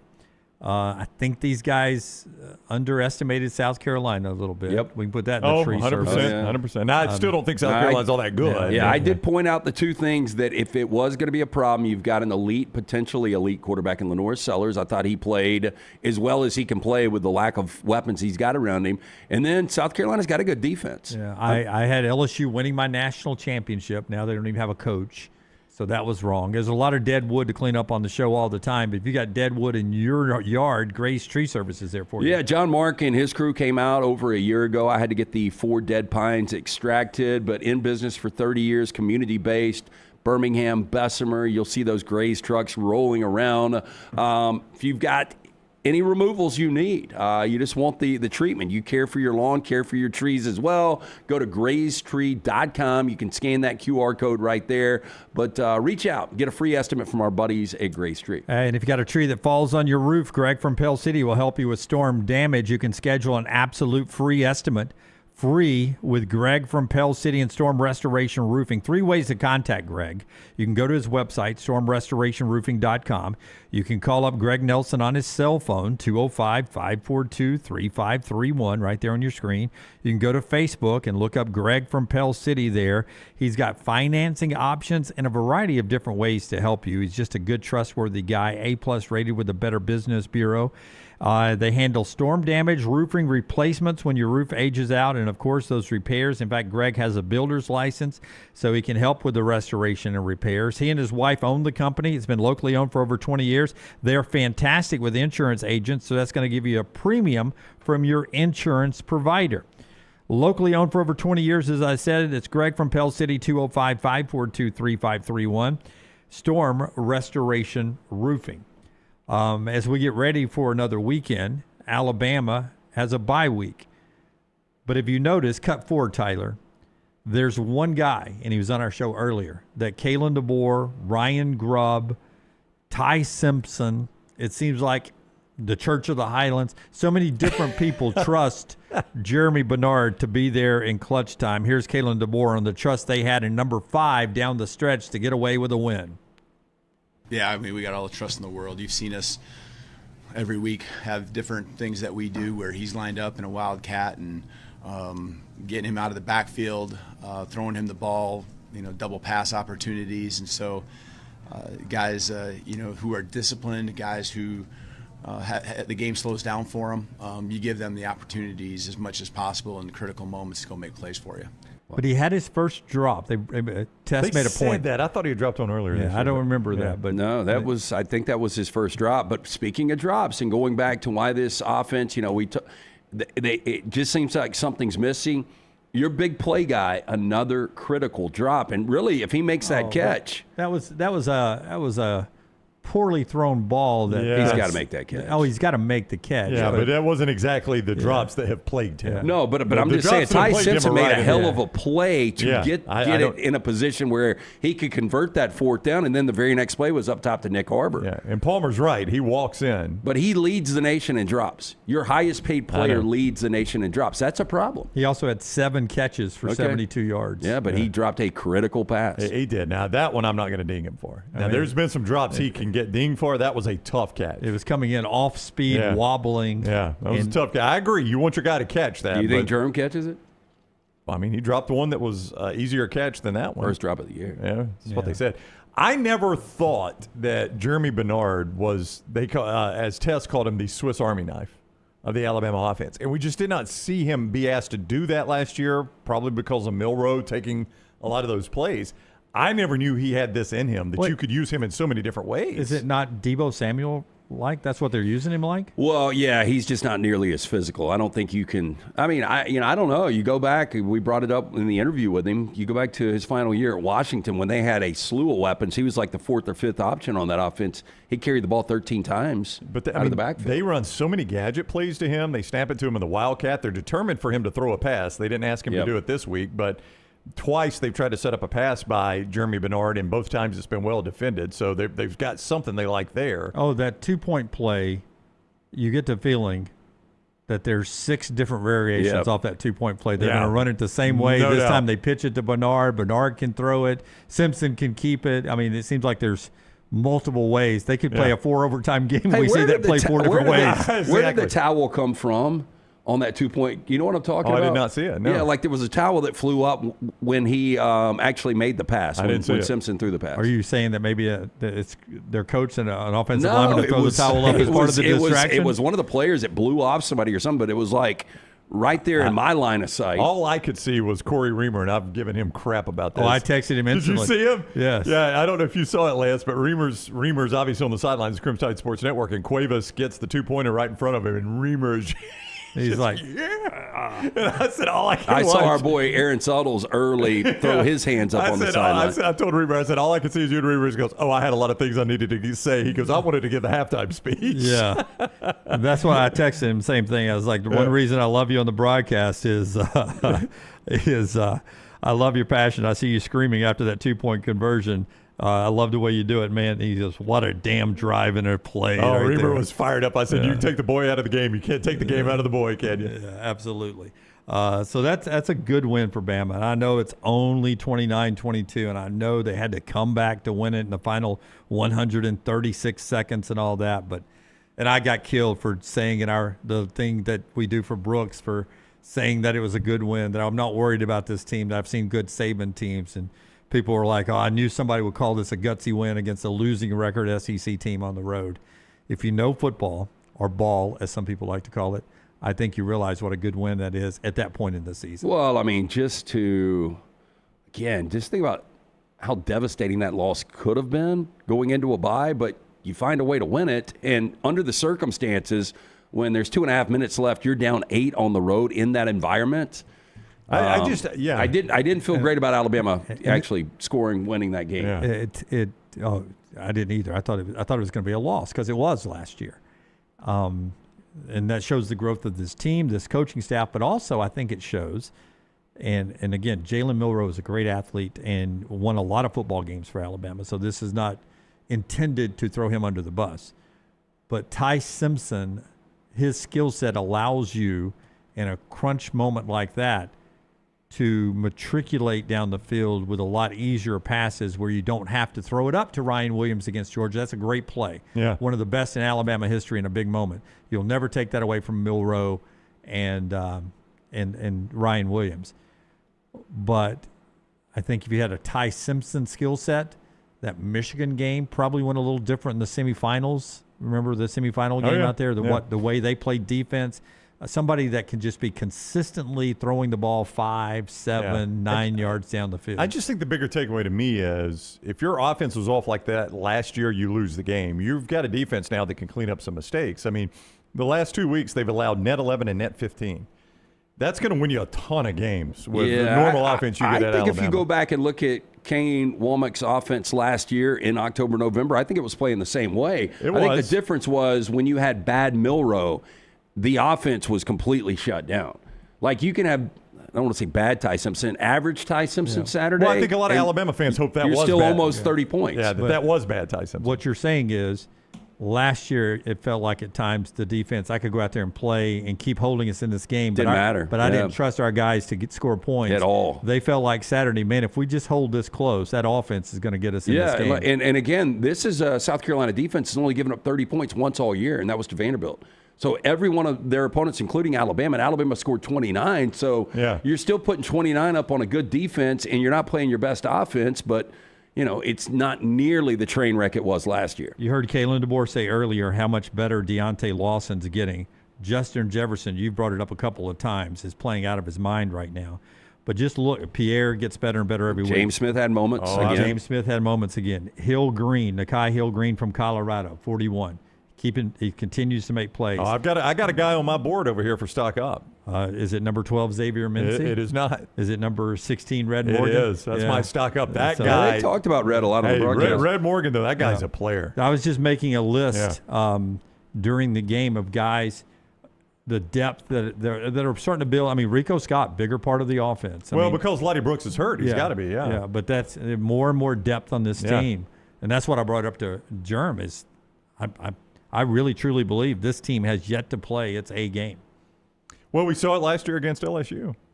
Maybe coming off a bye is what they need, and they do give it their A game. We'll see. Bad news for LSU. It'll be terrible news for LSU. We'll do our stock report in the next segment. One more thing here before we get out of here, brought to you by our friends at Woodhouse Day Spa. LT, man, it's the holiday season. The holiday season is upon us, and if you're looking for the gift of relaxation, you can get it from our friends at the Woodhouse Day Spa. Again, maybe all weekend you were hanging out with guys, you went on a guy trip to Vegas, you get home, the wife or girlfriend not happy with you.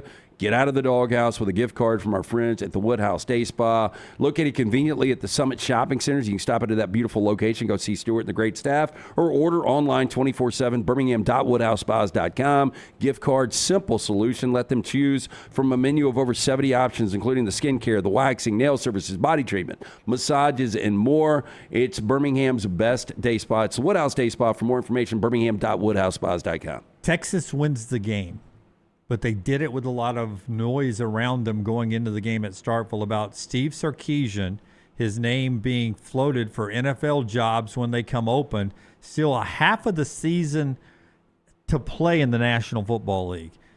How this story got out, it was Diana Rossini who was the first to report it, and CAA, Jimmy Sexton, and Ed Marinovitz used to be on Alabama's staff with Nick Saban. Yep. Yeah. They sent out this message from CAA saying that any reports regarding communications on coaching opportunities with the NFL teams are patently false and widely inaccurate.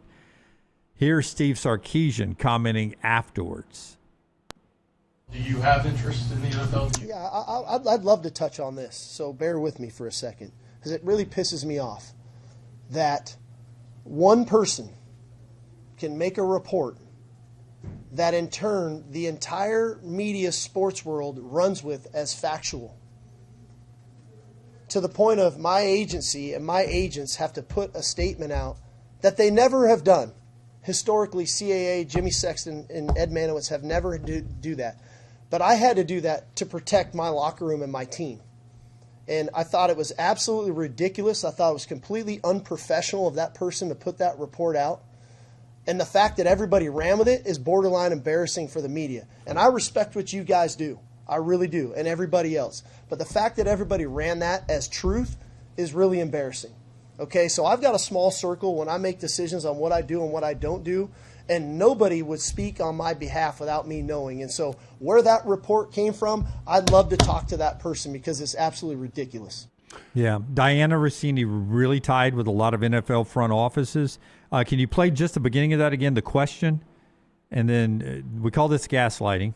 Okay. Where you start talking about other things other than answering the questions. Let's hear the question again. Do you have interest in the NFL? Yeah, Does he ever I'd answer? love to Does he have interest in the NFL? No, it really but pisses me off. No, I don't. And let me talk to you a little bit about how you guys do your job. It's a great way to start. Well, I that. am sure there are NFL teams that would be interested in Sark.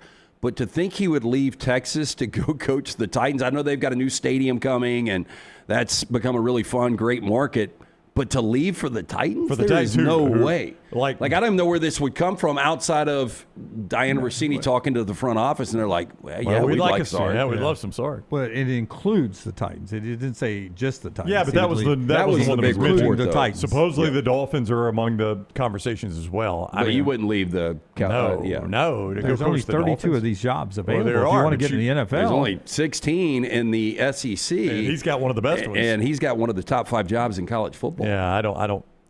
I don't know a job in the NFL that would be appealing right now. Part of me would say I don't think Diana Rossini also makes that up out of thin air. Obviously, she doesn't. I trust that Rossini didn't make it up. No. But have you And ever, what's going to be bullshit if Sexton and CAA are the ones that floated it to Rossini, and then she gets completely. Have you ever? And he says this. Have you ever seen Jimmy Sexton say, "My client's not interested in another job"? Well, he didn't say that. He does the exact. Well, they put out a statement. Put it up again. Well, I know that, but yeah, have you he ever doesn't seen say he's not interested. But have you ever seen them put out a statement? No, They've no. never done it. No, he did this because somebody's finally calling game.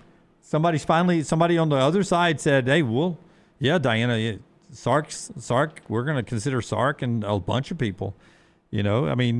Any reports regarding communications on coaching opportunities with NFL teams are patently false and wildly inaccurate. Sark is solely focused on coaching the University of Texas football team. Okay, so I believe. Does he have no interest in the NFL? It does not say that, nor did he. I believe in our lifetime, the worst coaching decision ever was Howard Schnellenberger leaving the University of Miami, which he was building into a national power, and he just won a national championship. Won a national championship. He had done that. Took a USFL job for a franchise that never even played a game. He took a USFL expansion team. That's right, and they never even they'd played 1 year and they were expanding. Yeah, they didn't take a snap. So he took a job for a team that never played a game. All right, so that was a pretty bad decision on his part. This might be number 2. If you leave Texas to go to Tennessee, I'm blown. My mind to go to Tennessee. My mind is blown. In a league that has hard salary caps and drafts, that you guys would not tackle a rebuilding situation anywhere, Miami or Tennessee. That's the job I want. Jim, if I get quarterback wrong once at Texas. You've already got your quarterback. You think so? Cam Ward? You've got Cam Ward. Yeah, Cam Ward. You think he's the future? Oh, I do. I have not seen that at all. I think he is. I think he is. Oh, we haven't seen that at all. Oh, he is 100%. I have not seen enough of Cam Ward that I am going to stake my career on him. Oh, I'll take Cam Ward over Caleb Williams all day long. Well, I mean, okay. Yeah. So you've proven what there? I'm just saying. I wouldn't attach my career to either one of those guys. Okay, you've got to stay at Texas and clean up this arch mess? But, okay, I get past that. Guess what? I got another quarterback, and I ain't getting fired for it. You get quarterback wrong once in the NFL, you get fired. Okay, if you get quarterback wrong once in college football, you just go get another kid the next year. If Sark misses the playoffs this year, which is trending towards 100%, I think he will, in fact, miss the playoffs. Yeah. And he misses it next year, do you think he's fired? Not fired. Are you kidding me? No, he won't it's be definitely fired. on the table. I mean, 2 years of missing the pressure. playoffs at Texas in this age when I can buy a playoff spot? Yeah. Okay, but I mean, you go to the NFL and miss it 1 year in a bad quarterback situation and you're fired. How many guys only get 1 year in the NFL? All the time. There is zero chance I would leave Texas to go coach the Tennessee Titans as a terribly run franchise. And y'all think you got the future quarterback, and maybe y'all are right. But I wouldn't leave. I haven't seen enough. I'm going to stake my career on it. Now, you let me go coach Patrick Mahomes, of course I'll leave Texas for that. Of course I do. I mean, you let me go coach Josh Allen, of course I'll leave Texas for that. But you let me go coach a guy that's playing in his first year, and they're this bad, and this franchise is this bad, you'd be crazy to do that. Last time Texas played for the championship. Oh, it's been a long National time. championship? Yeah. It was 2009. Yeah, last time Tennessee did. Yeah, it was the Rams. Lance was there. Yeah. What year was that? 1999. Had you hit puberty yet? 1999. I was 27, bro. Okay. So, yeah. Drinking Natty Lights at that game. How about they had Natty Light on At the draft? Georgia Yeah, I Dome? mean it was the first portal that I went into, so that was what they had on draft. So. Convenience. It's all about locations. We'll do our spotlight when we come back. Show being brought to you by our friends at Hemp Hill Services. LT, take us a break with Hemp Hill. Look, if you're having any issues with plumbing, heating, cooling, any of those arise in your home or business, our friends at Hemp Hill Services ready to serve you. Call Adam, Chad, Andrew, the guys there. Tell them the next round sent you. 205-229-2090. Hard to stop a train. For more information, hemphillservices.com. Everything Next Round is on demand now in the podcast section at nextroundlive.com. Honey, a while back, life knocked me flat on my behind. I was hit by an 18-wheeler, and Lord of mercy, it left me hurting. Now, I heard through the grapevine that Alexander Shannara had recovered big money for some people. You been hurt? Can't work? Don't sit there suffering. Call my people at Alexander Shannara Trial Attorneys. Ain't gonna cost you a dime, so pick up the phone and dial 659-777-7777 or go to Shannara.com, because when I called, Alexander Shannara answered. Call me, Alabama. No representation made that the legal services provided are better than legal services provided by other attorneys. What are you waiting for? It's non-stop gaming action at Birmingham Racecourse Casino. Come play more than 900 of the latest and greatest games around, featuring fun bonuses and big jackpots. You can wager and win on horse and greyhound races from all over the world. There are more ways to win at Birmingham Racecourse Casino. Birmingham Racecourse Casino, located off I-459, exit 31, Derby Parkway. Must be 21 or older. Stop by the New York Butcher Shop and pick up the finest in certified Angus prime beef steaks and burgers, premium pork chops, ribs, and all-natural chicken cut to order just for you. Their chef-prepared entrees and side dishes are the perfect dinner-to-go choice for your family and are ready to heat at home. With a great selection of fine wines and desserts, the New York Butcher Shop is your one-stop dinner shop. 2 locations to serve you, Cahaba Heights and on Highway 119 in Greystone. The New York Butcher Shop, rare quality, well-done service. Get all your favorite Next Round gear all in one place. NextRound.store. From our Next Round hats to the logo tees to the all-time best-selling Y'all Can Have the Rest shirt. You can look your best by shopping with us at NextRound.store. Take the next round anywhere with NextRound.store. Twin Peaks is the best in the game. Here, you're in the red zone for every college rivalry and divisional matchup all season long. I mean, where else are the scenic views as good as your view of the game? Only at Twin Peaks, the #1 sports bar. Catch up on all today's Next Round on demand through the podcast platform of your choice, Apple, Spotify, iHeart, or Google Podcast, wherever you listen. Always like, follow, subscribe, and turn on automatic downloads so you never miss any part of the Next Round. Hey, let me tell you about our friends at Urology Centers of Alabama. Compassionate and comprehensive urological care with 35 physicians, 17 locations across Alabama. Their patient-centered approach to all of your urological needs. Remember, they've got that new men's health center. It is beautiful, helping men with a wide range of sensitive male issues in a comfortable environment, you can always go online, visit urology centers, alabama.com, schedule an appointment with one of their many urologists today. Storm season is here. Make sure you have a plan of action in place right now. Greg from Pell City and Storm Restoration Roofing should be your first call when storms hit. Insurance companies love working with Storm Restoration Roofing because of Greg Nelson's name and reputation in the industry. When storms hit, call Greg Nelson. He's local, 205-542-3531. He's the home of the free no-cost roof inspection. Greg from Pell City on Facebook, 205-542-3531. It's Storm Restoration Roofing. It's bow time. Tired of choosing between sweet and savory? Why not have both? Introducing Bojangles' new chicken and bowberry waffles. The bold Cajun chicken filet you love, now drizzled with a bowberry honey glaze and sandwiched between two warm waffles. Which means your favorite meal of the day just met your new favorite dish. And lucky for you, it's served all day. But it's only here for a limited time, so try chicken and bowberry waffles at Bojangles today. It's bow time.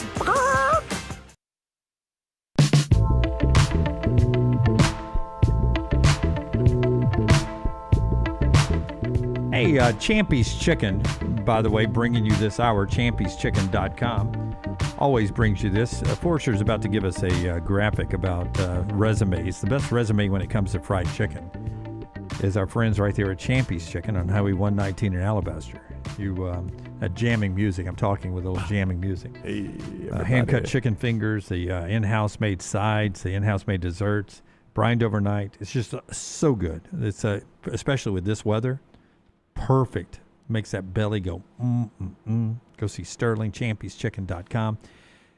Best resume in college football according to ESPN Analytics. Texas A&M. Well, I don't get that. I don't either. I mean, Notre Dame is a good road win, but then who have they played in the SEC? LSU just fired their coach. That was their second best win of the year, not even close. Yeah, I mean, you win at Notre Dame, which that's turning into a better win every day, no doubt. Their wins are against UTSA, Utah State, at Notre Dame, Auburn. And by the way, go back and watch that Auburn game. 16-10? Was it 16-10? It was 16-10. Yeah. That was the score. I don't think that was legitimately the way that game was played, but yes. Mississippi State, Florida, at Arkansas, at LSU. Yeah, I mean, where are the good teams? At Missouri South. I mean, where are the good meanwhile, teams? Alabama fourth.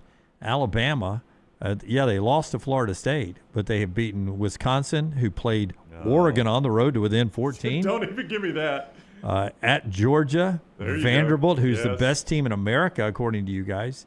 At Missouri, Tennessee, at South Carolina now. Yeah, Alabama's is better than A&M's. Now, I'm not saying Alabama's is the best. I think it's right up there, obviously, but it's better than A&M's. BYU fifth, by the way. Well, they've got Indiana second. I mean, Indiana won at Oregon. Great win. And Indiana's second best win is? Michigan. Illinois, who just got drubbed by Washington this weekend. But I mean, it's still a 53-point win. It was a 53-point win. Yeah. Have Indiana beat Michigan? Have they beat Michigan? No. They haven't played them yet. They have not played them. Okay. Yeah. So they would. They would. They'd beat them naked. Yeah. They would. Yes. Yeah, no passing game. They rely on Justice Haynes to run. Bryce Underwood, 8 of 17, 86 yards passing against Michigan State. Another coach that could get fired, by the way, Jonathan Smith. Yeah, it's slipping away. Well, quick you know for what? him. If that's another guy that I would pick off the trash heap immediately. Yeah, if I'm UCLA, I'd hire him in a heartbeat. All right, let's do the spotlight before we get to trash. It is brought to you by Alexander Shinara. So hit it. The College Football Spotlight. Stock up, stock down. College football stock report. And our guy, Alexander Shinara, Trial Attorneys, there to help you whatever you face in the legal world. You start at Shinara.com. You don't pay a dime unless they win your case. Shinara.com. Shinara.com. They've recovered more than $2 billion for their clients, maintaining Alexander Shinara's core values. They are integrity, mastery, passion, and success. If you find yourself in need of a lawyer, Alexander Shinara Trial Attorneys, you pay nothing unless they win your case. Shinara.com. Shinara.com. I hope I did not step on any of yours. My stock up. Kalen DeBoer versus tampering. Excuse me. Alleged tampering. Alleged. Keelan Russell's getting chatted up by South Carolina coaches leaving the field. Kalen DeBoer picks up his pace, grabs Keelan Russell, and then covers his mouth while he's talking to Keelan Russell. Like, was he asking you about coming to quarterback South Carolina next year? Smart of Kalen because he knows he could see it. The's nothing in front of him but cameras, so everybody's watching this interaction. I mean, everybody tampers, but you can't do it on the field. I mean, and in national television. That's what it with the looks coach like, though, right? there. That's what it looked like, right? Well, Well, 100% what Brown was telling me about it. I did. I saw it. Yeah. Yeah, I saw it happen in real time, and then I saw it with, I believe, our friends at AL.com. Yeah, I think AL.com has the interview or the video of record here. But you can't see if he's wearing South Carolina gear, but he's in a black hoodie, and as soon as DeBoer shoos him away, he goes towards the South Carolina locker room. Like he's walking away from the Alabama players. Yeah. And 12-team playoffs. I'm ready for 16. Enough parity. We're done. Okay. Yeah, it looks like we're going to do 12 next year. 1 year, that was it. We don't have enough. We don't have enough spots for the good teams. So mine are going to be hard to read because Brown has completely shot a lot of these markers. Are you using the small ones? Haynes King is my stock up. Look, he's been doing it with his legs all year. I know it was a bad Syracuse team, but I think it's very important that they show some balance on offense. Still undefeated, 25 of 31 through the air, 3 touchdowns, no picks.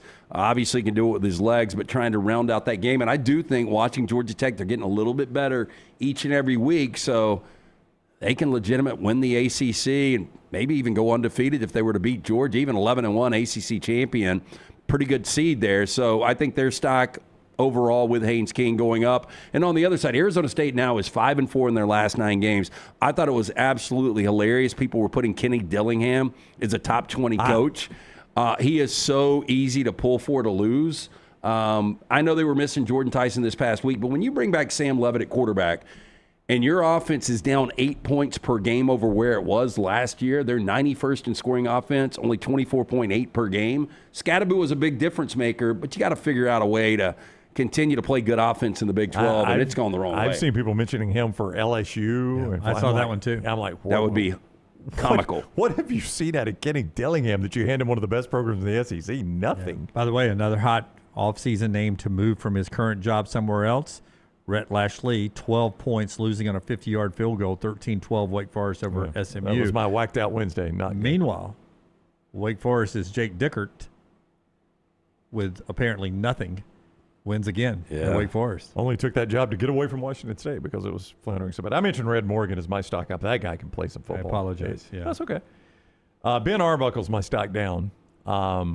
That offense, it just looks like, and I think you brought this up a Lugermill. What did he say? Because I was thinking the same thing. It looks like film has caught up with this guy, that people know what they're doing now. I asked him if the thumb is still bothering Mateer, and he believes it is. Yeah, I think it is too. But I thought it was the tape has caught up to Arbuckle it looks like and Mateer. Yeah. I mean, look, it's not a great offense. Satania, though, if he doesn't fumble the punt, is it different? I mean, I thought at halftime that game was over, and they came back, they take the lead. I mean, they came back from dead. It literally, when they went on that little run right there, it felt like Ole Miss was up 25 points, and then before you could blink, Oklahoma's got the lead. It was a good game. That was an excellent game. Yeah, with a great broadcast crew. Who was on that one? Was that McDonough? Yeah, I love McDonough. McDonough and McElroy. I love the way when the SEC Nation's there, they keep them for halftime down on the sidelines. It was another ABC all day for me. It was. Me too. On the main TV. And that Bama game ought to get good TV ratings because it went down to the bitter end. So that's going to be another big rating day. Almost like we predicted. ABC knew it was going to happen. I mean, but let's show the 2 top 25 teams. Let's show Alabama at lowly South Carolina. That's right. By the way, if you need the invisible ink that LT's using, it's in the Captain Crunch at your local grocery store. We've got to do something about these TV windows, though. Why? Because you get so much bleed over. I've never, if it's a standalone game, I don't care if it goes 4 hours. We did something about them this coming Saturday. But when I've got my TV set up, ready to roll, and I've got to wait 40 minits on one, and they're pushing back kickoff time. The NFL is just so good at getting that 3 hour window dialed in. Your 2:30 window Saturday. It's a tough window. That's a tough one, Lance. Indiana, Maryland is CBS. Notre Dame, Boston College is ESPN. By the way, Indiana, Maryland. Don't sleep on that game. Okay. Texas Tech and Kansas State your Fox game. That's your best game. Okay. Yeah. Texas Tech, Kansas State? Yeah, because I think Kansas State's going to win, and that could be a death blow for Texas Tech. You do at least get the cocktail party, but the cocktail party has just never done it for me. Yeah. Sure. And now imagine Florida wins that game. Well, then We've got cocktail party weather in Birmingham today. We do. It does look like the cocktail party's being played in our parking lot. Prime time. South Carolina, tricky game coming down from their gauntlet of Georgia and Oklahoma. I wish that game was in Columbia. But it's in Oxford, South Carolina, Ole Miss. Oklahoma, Tennessee. That's a good one. Yeah. USC, Nebraska. Oh, that's USC, Nebraska. Fantastic game. And Hugh Freeze coaching for his job against Mark Stoops. And the voice of the Kentucky Wildcats, Tom Hart. Hey, Jordan Rogers and Cole Kubelik on the call. I know this sounds crazy, but as soon as I put Georgia Tech stock up, they got to go to Raleigh to take on NC State. And Dave Duran wins one of these games every year, it seems like. And if you notice on my TV sheet that you can get at Jim Dunaway and occasionally at Next Round Live, 9:15 gets a pink interesting highlight. Cincinnati, Utah. That's a meaningful late night game with playoff implications. That's always a good Saturday. Yeah, Cincinnati. I mean, Sorsby didn't play well, but they still win. And outside of the week 1 loss where they had ball in hand against Nebraska, 7 straight. 4th best offense in the country, averaging 7.36 per play, is Cincinnati. With Scott Satterfield, who we'd given up for dead as a bad coach. I had passed on that guy. Yeah, he's bad. But, Satterfield going from Louisville, is Jeff Brom a guy that he wins a couple of more games down the stretch, starts getting in the mix for these jobs? I know it's his alma mater, but... Well, that's just it. 3 of the guys doing their best jobs are at the schools they played for. Brent Key, Clark Lee, Jeff Brom. I feel like I can pry all 3 of them away, though, with one of these jobs. Yeah. LSU, Florida, Penn State. 3 of them for sure. Let's get to trash today, brought to you by the fine folks at Fractional Financing. Our friends at Fractional Financing, they're there for you. If you've got a small to mid-sized business in Alabama, Georgia, East Tennessee, or the Carolinas, maybe you're looking for a CFO service designed for businesses that need expertise. Call our friend Rod Smallwood at Fractional Financial. Rod and his team provide expertise in cash management, budgets and projections, accounting, payroll, and annual reports. Fractional Financial does it all. Not your typical contract CFO service. Fractional Financial works with clients face-to-face so they can make informed, data-driven decisions to get their business to the next level. Contact them today, 704-614-2083, or visit them online, fractionalfinancial.net. Thank you. Well, this is a great way to get started. And I haven't even won all my games yet. It's a great night to be a Tiger. I'm here with my family, and we are so excited to be in the great state of Louisiana, but more importantly, to be with you great fans, and to be part of what is going to be an incredible ride here at Louisiana State University. Ouch. LT's Trash is presented by Bud Light. Family. Easy to drink, easy to enjoy. Self-described lifelong Six Flags fan, Travis Kelce, is invested in Theme Park Company. On Tuesday, October 21st, New York City-based investment firm Jana Partners announced it's working with the Kansas City Chiefs tight end and other high-profile business people to, quote, enhance shareholder value and improve the guest experience at Six Flags theme parks. Okay. Taylor Swift. Okay, but I'm in all seriousness. What? I mean, all you have to do is him buy part of it now, and she doesn't even have to perform at any of them. Nope.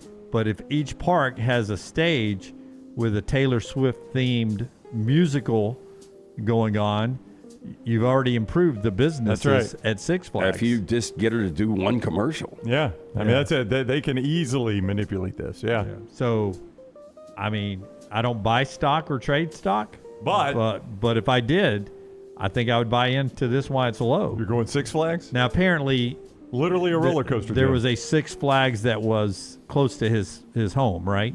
So, yeah, I've got a little background on this. Together, the group of investors own about 9% of the economic interest in the Six Flags Entertainment Corporation. Travis, an Ohio native and theme park, quote, superfan, previously detailed his love for the Cedar Point Amusement Park in Sandusky on an episode of the New Heights podcast.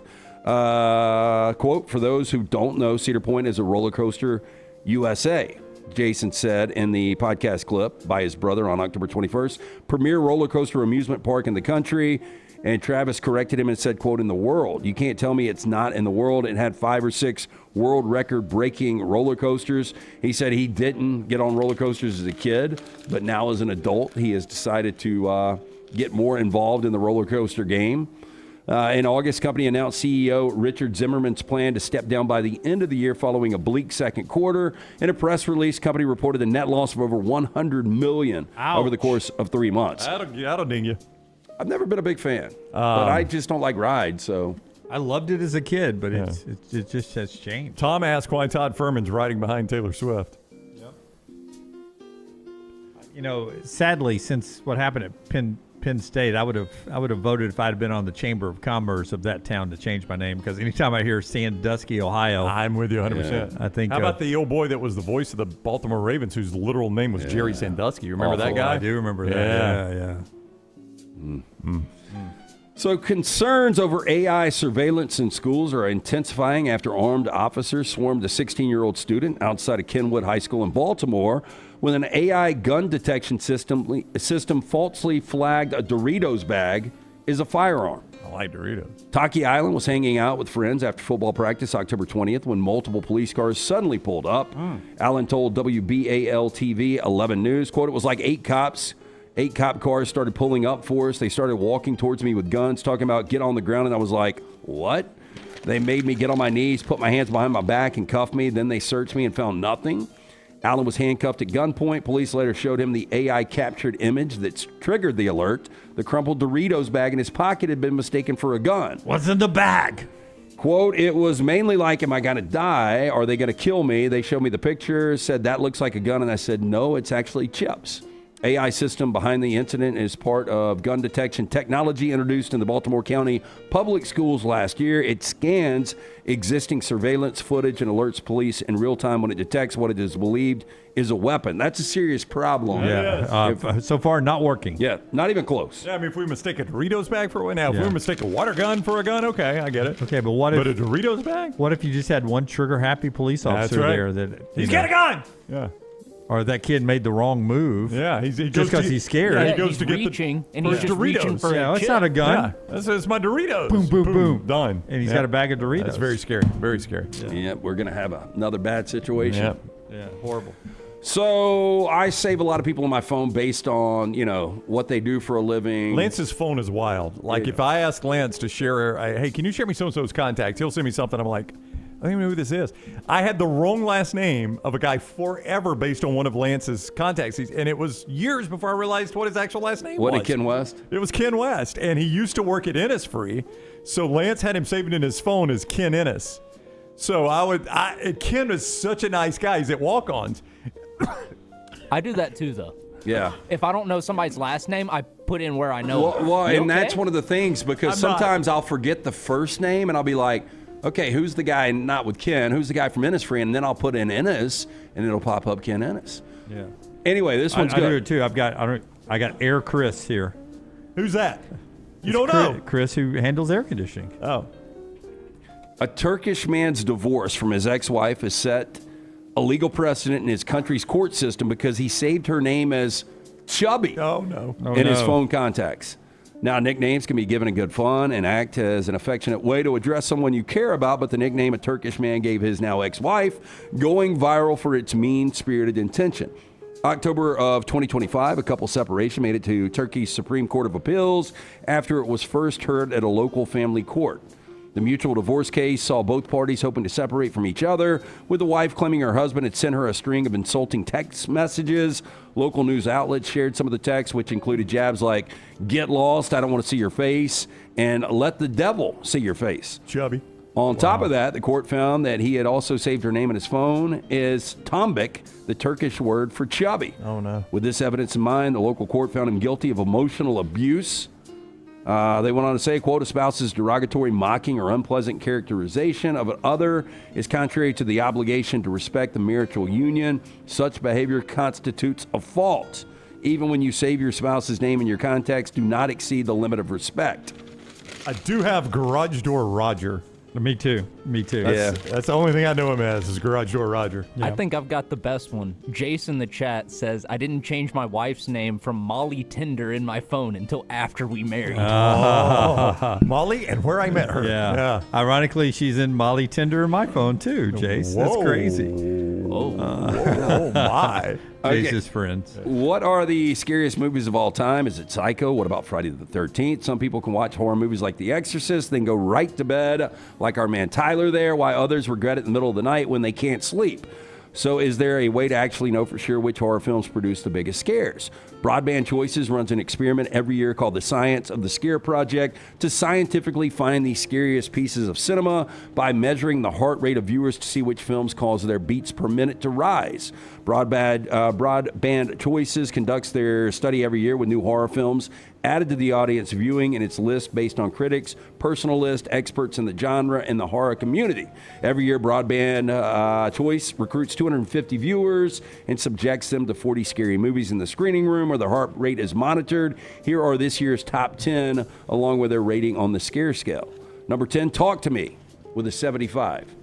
Never seen it. Now, you're going to have to give us background on all these because... Yeah, so Talk to Me, without giving too much away, a group of teenagers throw a party. One of them pulls out this embalmed hand, and they decide to start playing around with it at the party. Yep, hard pass on that Okay. one. No Hijinks ensue. That got a 75 on the scare scale. Hell House LLC also got a 75. LLC now. It's not some just, run-of-the-mill Hell House. They've actually got a limited liability corporation. Have you seen this one? I have not seen this one. I've been meaning to, but it's a found footage style thing. Documentary crew goes missing sort of deal. Number 8, The Exorcism of Emily Rose got a 76.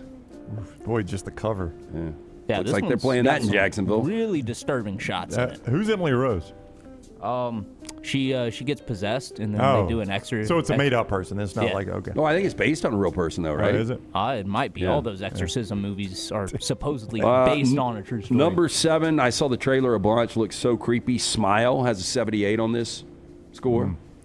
Yep. There's like a demon, and if somebody murders someone and you see it, it passes on to you, and you have that big grin stuck on your face. Oh. And it passes from person to person. No, thank you. Number 7, Hereditary, 81. This one's disturbing. Oh, okay. Tyler has found one that's disturbing. This one, I don't like watching it. Okay. So Tyler says no. It says evil runs in the family. Yeah, it's really sad, and then it gets really dark. Number 5, The Conjuring, got an 88 on this list. Great. Based on the true story of Ed and Lorraine Warden. Okay. Don't know him either. They were ghost hunters. Yeah, just that noose hanging from that tree. Like, I'm going to turn around if that's the house you're looking at. Never even go past that tree. 3-point turn really quick. Yep. Number 4 on this is Insidious. I've heard this is really scary, too. Yeah, it's solid. This little boy in the front, he gets possessed. Okay. And then his dad has to, venture into the demon realm at the end to try and pull his spirit back. If he had the number of the beast, you'd have to take him a minute to get through that thick hair, wouldn't Ain't it? no doubt. Number 3 is Skinamarink. Skinamarink. Okay. I haven't seen this one. I've heard it's good, but I don't know anything about it. Yeah, weird name. Number 2 is Host with a 95. Is this alien stuff? Also don't know. This is another Shudder original Looks that's gotten popular Looks online. like they're on a Zoom, and it says somebody has joined the meeting. So somebody, I think, infects the Zoom, and then we're in trouble. Number 1 from Broadband Choices on their scare scale is Sinister with a 96. Boy, the cover on this one. Ooh. This is a great movie. It's one of my favorite horror movies. Okay. So is it really scary? Yeah, I think so. It's not that sort of artsy scary like Exorcist or anything like that, or the original Texas Chainsaw. This is about a family. The father's Ethan Hawke, and they all move into a new house, and he's a true crime writer. He's studying a murder for his new book, and he moves his family into the murder house. Oh, yeah, we're not going to do that. That's Trash Today, and that's our show today. Brock Heward and Unlocked standing by here in just a second as soon as we can flip things around. Until next time, God bless you, and God bless America. You guys have a great day.